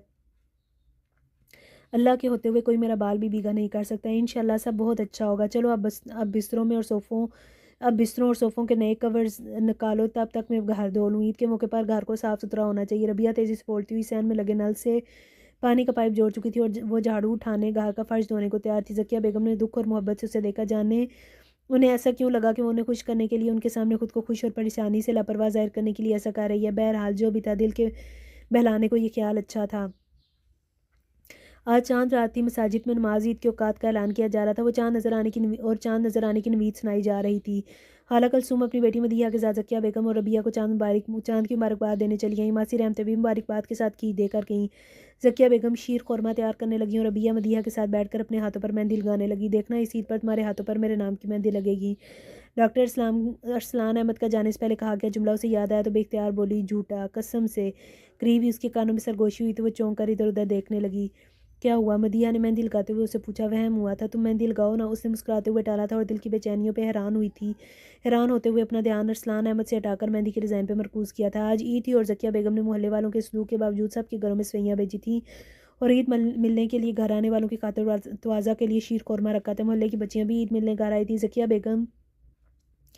ज़किया बेगम ने सबको 50-50 रुपये ईद दी थी और शीर खुरमा खिलाया था। टाफ़ियाँ भी दी थी। हल्के आसमानी रंग के लॉन के प्रिंटेड सूट में वो बहुत उदास दिखाई दे रही थी। रबिया ने लॉन का सब्ज़ रंग का प्रिंटेड शलवार कमीज़ और नेट का सुर्ख दुपट्टा पहना हुआ था और इस चौक रंग में उसका सफ़ेद रंग मज़ीद निखरा निखरा महसूस हो रहा था। उसे अपने बाएं हाथ की कलाई में सुर्ख और सब्ज़ कांच की चूड़ियाँ पहनी थी। लीज़ा स्ट्रिप्स वाली चप्पल पहनी थी। बालों की फ्रेंच टेल बनाई थी। आंखों में काजल की बारीक सी लाइन, होंठों पर हल्की सी सुर्ख लिपस्टिक लगाए वो किसी के भी दिल में उतर जाने की हद तक हसीन लग रही थी। ये मामूली सी तैयारी भी उसे बेश कीमत और अनमोल जाहिर कर रही थी। अम्मा, दूसरों की बच्चियों को तो ईद दे दी, अपनी बच्ची का क्या कसूर है? इसे भी ईद ही दे दो। रबिया ने ज़किया बेगम को देखते हुए कहा तो मुस्कुरा कर बोली, तेरी ईदी तो तेरा सुहाग है। इसी वक्त दरवाजे पर दस्तक हुई थी। रबिया ने उन्हें देखते हुए कहा, लीजिए, आ गया मेरा सुहाग। अल्लाह तेरी ज़ुबान मुबारक करे। ज़किया बेगम ने बेख्तियार होकर दिल से कहा। इतने में रबिया ने जाकर दरवाज़ा खोल दिया। कबूलियत का शायद ऐसा ही लम्हा होता है जो पल भर में आपकी ज़ुबान से निकली हुई दुआ कबूल कर लेता है। उसकी आंखों के सामने खड़ा डॉक्टर अरसलान अहमद मुस्कुरा रहा था। सफ़ेद कॉटन के स्टाइलिश कुर्ता शलवार और पेशावरी चप्पल में वो बेहद वजीहा लग रहा था। रबिया तो खैर मेज़ नज़रों से उसे देख रही थी। वो मुस्कुराते हुए उसके हसीन सरापे को आंखों में जज्ब करते हुए शौक लेजे में बोला, अस्सलाम वालेकुम मिसिस अरसलान अहमद। वालेकुम सलाम, वो कोई खोलेजे में जवाब देती सामने से हट गई थी। अरसलान अहमद मुस्कुराते हुए अपने वालिदैन को अंदर बुला रहा था। रबिया हैरान हैरान नज़रों से देख रही थी। अरसलान के माँ बाप ज़किया बेगम से यूँ मिल रहे थे जैसे सर्दियों की पहचान, और उनके पीछे 2 बुजुर्ग और थे। पेकर हैरत बनी भी वो दिल में उतर रही थी। अरसलान अहमद ने रबिया के करीब आकर आहिस्तगी से कहा, पेकर हैरत बनी भी दिल में उतर रही हो। अरसलान अहमद ने रबिया के करीब आकर आहिस्तगी से कहा तो उसने चौंक कर सर उठाकर उसका चेहरा देखा। वो फ़ौरन बोला, कसम से ये सब ख्वाब है ना? वो बेयकीनी के आलम में बोली, अच्छा तो तुम ये ख्वाब देखती थी कि मैं अपने पेरेंट्स को लेकर आऊँगा और तुम्हें अपने साथ ले जाऊँगा, है ना? नहीं, मैं ये दुआ मांगती थी ताकि मेरी माँ को सुकून मिल जाए। वो मदम लेजे में बोली, बस यही दुआ मांगती थी। जाने वो क्या सुनना चाह रहा था। यह कहकर वो उसके माँ बाप के बुलाने पे उनकी तरफ आ गई और उसके लिए इनकशाफ बहुत हैरत का बायस बना था कि वो उसके सगे खाला खालू थे। अरसलान अहमद, उसकी माँ ज़किया बेगम का सगा भांजा और वो बुज़ुर्ग खातून और साहब रबिया के नाना नानी थे। इतने सारे रिश्ते उसे अचानक मिल गए थे। उसकी तो हैरत ही ख़त्म नहीं होने में नहीं आ रही थी। ज़किया बेगम अपने माँ बाप से 22 बार बाद मिलकर रोए जा रही थी। बेटी मुझे माफ़ कर देना, मैंने ज़रा सी बात को अपनी अना का मसला बनाकर नाहक तुम पे जुल्म किया। तुमसे कता ताल्लुक़ करने के बाद मैं कभी चैन से नहीं सो सका। बस यही सोचता रहा कि तुम खुद ही वापस आकर मुझसे माफ़ी मांग लोगी इस गलती की जो तुमने की ही नहीं थी। आज परसों बाद तुमसे मिले हैं हम, वो भी ईद के दिन। ईद के दिन तो दुश्मन भी अगर घर चल कर आए तो उसे माफ़ कर देते हैं। क्या तुम मुझे हम सब को माफ़ नहीं करोगी ज़किया बेटी? रियाज अमजद ने रोते हुए ज़किया बेगम के सामने हाथ जोड़ दिए। अब्बा जी, मुझे आपसे कोई गिला नहीं है, आप माफ़ी मांग कर मुझे गुनहगार मत करें। मेरी तो बस यही दुआ थी कि मरने से पहले आप सबसे मुलाकात हो जाए, एक बार आप दोनों को देख लूँ। शुक्र है आज अल्लाह ने मेरी दुआ कबूल कर ली। ज़किया बेगम ने उनके बंधे हुए हाथ पकड़कर रोते हुए कहा तो उन्होंने ज़किया बेगम को अपने सीने से लगा लिया। दोनों बाप बेटी रो रहे थे। रबिया को ये सब बहुत दुख दे रहा था और गुस्सा भी दिला रहा था। वो खामोशी से ऊपर छत पर चली गई। अरसलान अहमद ने कदरे हैरत से उसे यूं जाते देखा था। अरे मरे तुम्हारे दुश्मन, तुमने तो अभी बच्चों की और उनके बच्चों की खुशियाँ देखनी है। अरसलान भी तो अब तुम्हारा ही बेटा है ना। बड़ी ईद से पहले मैं अपनी बहू को रुखसत करा के ले जाऊँगी। हाँ, सफ़िया बेगम ने ज़किया बेगम को सोफ़े पर बिठाते हुए दिल से कहा। बहू नहीं, बेटी बनकर रहेगी रबिया हमारे घर में। रियासुद्दीन मुस्कुराते हुए बोले तो ज़किया बेगम को अपनी इस बातों पर यकीन आया। वो फिर से अपने मैके से जुड़ने जा रही थी। उनका सका भांजा उनका दामाद बना था। कुदरत ने किस तरह उन्हें आपस में मिलाया था। वाह रे कुदरत, तेरे रंग निराले। वो दिल ही दिल में अल्लाह के हुजूर सजदा शुक्र अदा किया था और दिल ही दिल में अल्लाह के हुजूर सजदा शुक्र अदा किया था। मैंने तो कभी सोचा भी नहीं था कि किस्मत मुझे मेरे अपनों से इस तरह मिला देगी। अरसलान ने बताया ही नहीं कि आपका बेटा है, मगर न जाने क्यों ही मुझे अपना अपना सा लगा था। ज़किया बेगम ने अपने आंसू आंसू पूंछते हुए बोली तो वह सब मुस्कुरा रहे थे। तुम्हारा पता मुझसे खो गया था, हम दुबई चले गए थे तो रब्ता ही नहीं रहा। अभी पिछले बार से हम लाहौर शिफ्ट हुए हैं। अरसलान यहाँ आ रहा था तो मैंने उसे ताकीद की कि अपने खाला खालू का घर ज़रूर ढूंढना। कुदरत खुदा की कि मिसिस करमानी वसीला बन गई और तुम उसे हैदराबाद आते ही मिल भी गई। निकाह भी किन हालात में हुआ हमें सब मालूम है। उसने हम दोनों से मशवरा करके इजाज़त लेकर रबिया से निकाह किया था। रबिया के बारे में अरसलान ने मुझे सब बता दिया था। माशाल्लाह, बहुत समझदार है तुम्हारी बेटी। सफ़िया बेगम ने तफसील से सारी बात बताते हुए आखिर में रबिया की तारीफ़ की। मगर रबिया की माँ बहुत बेवकूफ़ और ना समझ है। अगर अरसलान आपका बेटा ना होता और धोखा दे जाता तो मेरी कम अकली की वजह से मेरी बेटी की ज़िंदगी तो ख़राब हो गई थी ना। ज़किया बेगम ने शर्मिंदगी से कहा तो सफ़िया बेगम उनका हाथ थाम कर रसां से बोली, खुद को दोष मत दो ज़किया। देखो, जब तकदीर ने किसी को मिलाना होता है ना तो वो इसी तरह से हालात बनाती है। ऐसे ही मिलवाना था कुदरत ने हमें फिर से। क्योंकि खून के रिश्ते कभी जुदा नहीं हो सकते। कभी ना कभी ज़िंदगी के किसी मोड़ पर हमें फिर से मिलना ही था। सो हम सब मिल गए और हम बहनें तो अब ऐसी मिली हैं कि अपने बच्चों की शादी की जो की वजह से ये रिश्ता हमेशा के लिए और भी मजबूत बना रही हैं। अब सारे दुख भूल जाओ, हम सब अब लाहौर में रहेंगे। लेकिन मैं कैसे रह सकती हूँ आपके साथ? क्यों नहीं रह सकती हमारे साथ? इलियास अहमद ने भी खामोशी का कफल तोड़ते हुए कहा तो ज़किया बेगम ने कहा, बेटी के ससुराल में रहूँगी तो लोग हज़ार बातें बनाएंगे। आपको पता तो है ना कि अरसलान के यहाँ चंद रोज़े आने पर मोहल्ले वालों ने क्या क्या बातें बनाई थी। लोग तो किसी भी हाल में चैन से नहीं जीने देते। ज़किया बहन तो पहले हमारी बहन और फिर हमारी समदन, और एक बहन अपने बहन या भाई के घर में रह सकती है, ये उसका हक़ है और हम उस सिलसिले में तुम्हारी कोई बात नहीं सुनेंगे। इलियास अहमद ने संजीदगी से फैसला सुना दिया। वो रियाज अमजद और सकीना बेगम को देखने लगे जो बहुत खामोश से बैठे उनकी बातें सुन रहे थे। तुम चाहो तुम्हारे साथ भी रह सकती हो, तुम्हारा महका भी सलामत है। मैं शर्मिंदा हूँ कि मैंने तुमसे तुम्हारा महका छुड़वा दिया। रिश्ते तो आसमानों पर तय हो जाते हैं। तुम्हारा और नसीरुल्लाह का जोड़ लिखा था, मैंने ही अपनी मन मर्जी और ना का मसला बना लिया था। हमें बहुत दुख है नसीरुल्लाह की मौत का। अच्छा इंसान था जिसने तुम्हारे साथ मरते दम तक साथ निभाया। अल्लाह उसकी मगफिरत करे। रियाज अमजद ने शर्मिंदा और संजीदा लहजे में कहा। ओ, अब पूरी ईद क्या रोने धोने और माफ़ी तलाफ़ी करने में गुजारेंगे आप लोग? अरसलान ने उठते हुए कहा तो सब मुस्कुरा दिए। खाला जान, मीठी ईद है, सवैयाँ शीर खुरमा कुछ नहीं खिलाएंगी हमें? अरसलान ने ज़किया बेगम को देखते हुए कहा। क्यों नहीं बेटा, तुम बैठो, मैं भी लाई। ये रबिया कहाँ चलेगी? ज़किया बेगम ने मोहब्बत से कहते हुए रबिया की तलाश में नज़रें दौड़ाई थीं। छत पे गई है, गुस्से में थी। अरसलान ने बताया तो वो बड़बड़ाने लगी, एक तो ये लड़की बिना गुस्सा नाक पे लिए फिरती है। नहीं खाला जान, ईद के दिन मेरी बीवी के बारे में कोई ऐसी वैसी बात ना करें please, she is the best. Arsalan ने फ़ौरन हद अदब में रहते हुए उन्हें देखकर कहा तो वो हंस पड़ी। देख लो ज़किया, तुम्हारी बेटी की मोहब्बत में बोल रहा है, बहुत गुनों वाली है तुम्हारी रबिया, ये यूं ही तो उसके लिए पागल नहीं हुआ जा रहा। सफ़िया बेगम ने उनके पास आकर कहा तो उन्होंने खुश होकर कहा, शुक्र है अल्लाह का जिसने मुझे इतना प्यारा दामाद दिया। ज़किया बेगम सब के लिए शीर खुरमा और सवैयाँ लेकर आ गई। दरवाजे पर दस्तक हुई। उस दौरान उन्होंने जाकर दरवाज़ा खोला। सामने मोहल्ले के वही मुअज़्ज़िज़ीन खड़े थे जो चंद रोज़ कबल इनको मर्द किराएदार रखने पर इखलाकियात और इस्लामियात का दर्स देने आए थे। रफ़ीक साहब, मंजूर इलाही, फरजाना, नुसरत बेगम, ज़ुबैर पान वाला, अरशद जनरल स्टोर वाला खैरियत है, ईद मुबारक कहने आए हैं ना आप सब मुझे। ज़किया बेगम ने उन सबको देखते हुए कहा तो फरजाना बोली, सोचा तो यही था कि तुमने सवैयाँ बजवाई हैं तो हम भी ईद के दिन सब बुलाकर तुम्हें मुबारकबाद देने जाएंगे, मगर तुमने हमें एक प्लेट सवैयों के ज़रिए रिश्वत देने की कोशिश की, ये तो हमें अब समझ आई है। फरजाना तेज़ी से बोलती चली गई। अरसलान अहमद भी वहीं चला आया। क्या मतलब, मैं क्यों रिश्वत दूंगी आप लोगों को? हर साल ईद के रोज़ में सवैयाँ भेजती हूँ आप सबके यहाँ। इस बार भी मैंने अपनी रवायत बरकरार रखी, बावजूद आप लोगों की कमीनगी के मैंने ईद के दिन का ख्याल करते हुए ऐसा किया। ज़किया बेगम ने नहाई संजीदगी से कहा तो अरसलान अहमद लब काटने लगा। गुस्से से उसका चेहरा सुर्ख हो रहा था। हमने तो समझा था कि तुमने डॉक्टर को निकाल दिया है, मगर ये तो आज फिर यहाँ नज़र आ रहा है। किराएदार भी नहीं रहा तो ये क्या करने आया है आज? घर से निकाला क्यों नहीं इसे? मंजूर लाई ने करख्तगी से सवाल किया। क्यों निकालेंगी मुझे अपने घर से? अरसलान अहमद गुस्से से बोल पड़ा। मैं ज़किया खाला का भांजा हूँ, और सिर्फ भांजा ही नहीं, इनका दामाद भी हूँ। क्या दामाद भांजा वो सब इंकशाफ शश्तर रह गए। जी हाँ, दामाद और सगा भांजा। यकीन ना आए तो निकाहनामा दिखाऊँ, अपने माँ बाप और दादा दादी से मिलवाऊँ? वो सब घर के अंदर मौजूद हैं और रुखसती की तारीख लेने आए हैं ईद के दिन, ईद के मुबारक दिन। तो कहिए क्यों निकालेंगी खाला मुझे अपने घर से? आप लोग अपने दामादों को अपने घर से निकाल देंगे क्या?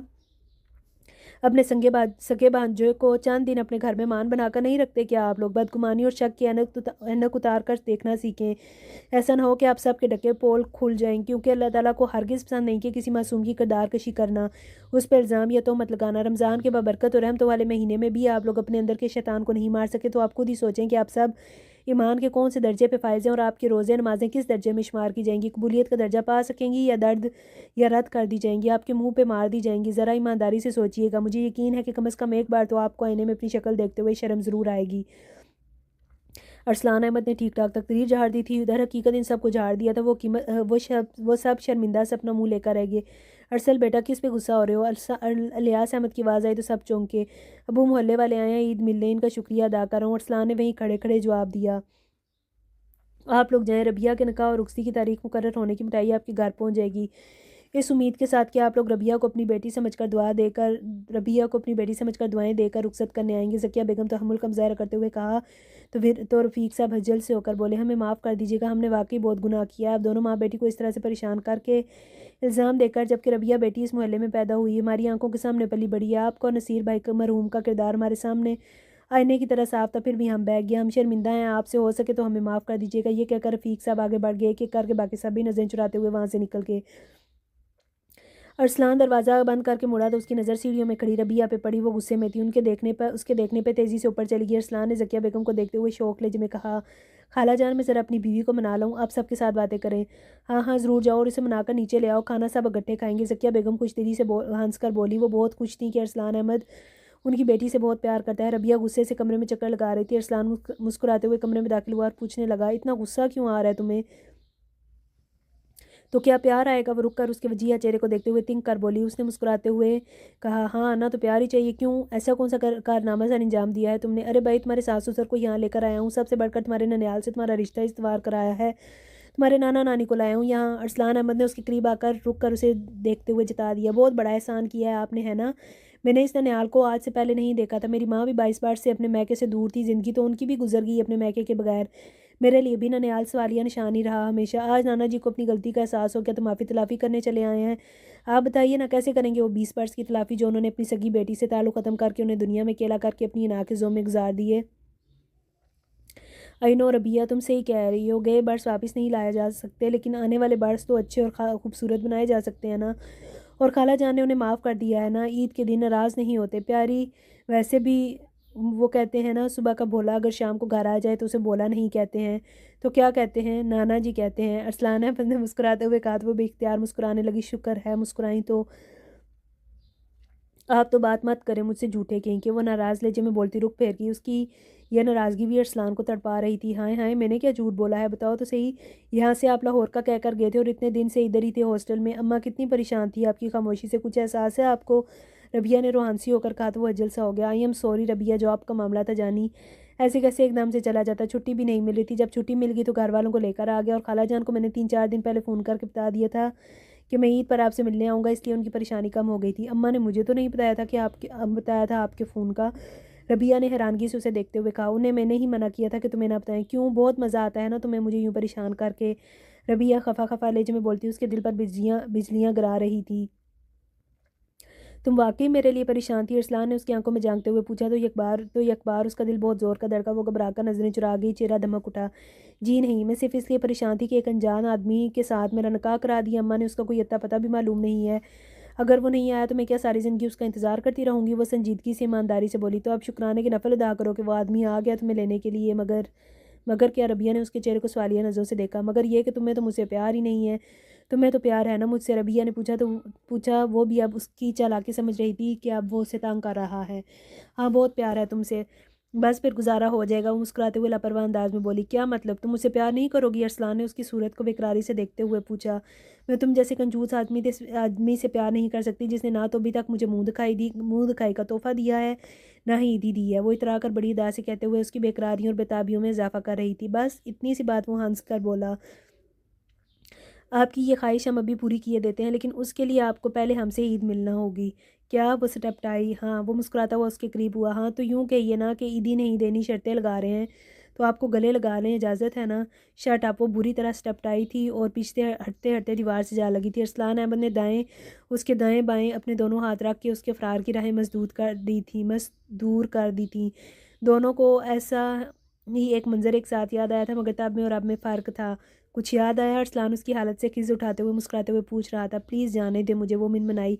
हरगिज़ नहीं। अब तो आपको अपने साथ ले जाने का सर्टिफिकेट और इजाज़तनामा भी है हमारे पास। तो अब बताइए, पहले ईदी दूँ या मुंह दिखाई का तोहफ़ा? सिर्फ यहाँ से जाने का रास्ता। वो बोली। तुमने दिया था मुझे उसका जुमला और ले जा मैनी खेज था। रबिया ने बेख्तियार उसके चेहरे को देखा था। दिल की धड़कनें शोर मचा रही थी। बस एक लम्हे का खेल था जिसने उसे एहसास दिला दिया कि वो भी उससे प्यार करती है। अरसल। रबिया के लब खुद ब खुद हिले। उफ कुर्बान जाए अरसल, इतने प्यार से पुकारोगी तो खुशी से धड़कने ही न थम जाए मेरी। अल्लाह ना करे। रबिया ने बेसाख्ता कहा तो वो मुस्कुरा दिया और वो अपनी बेख्तियारी पर आप ही शर्मा गई।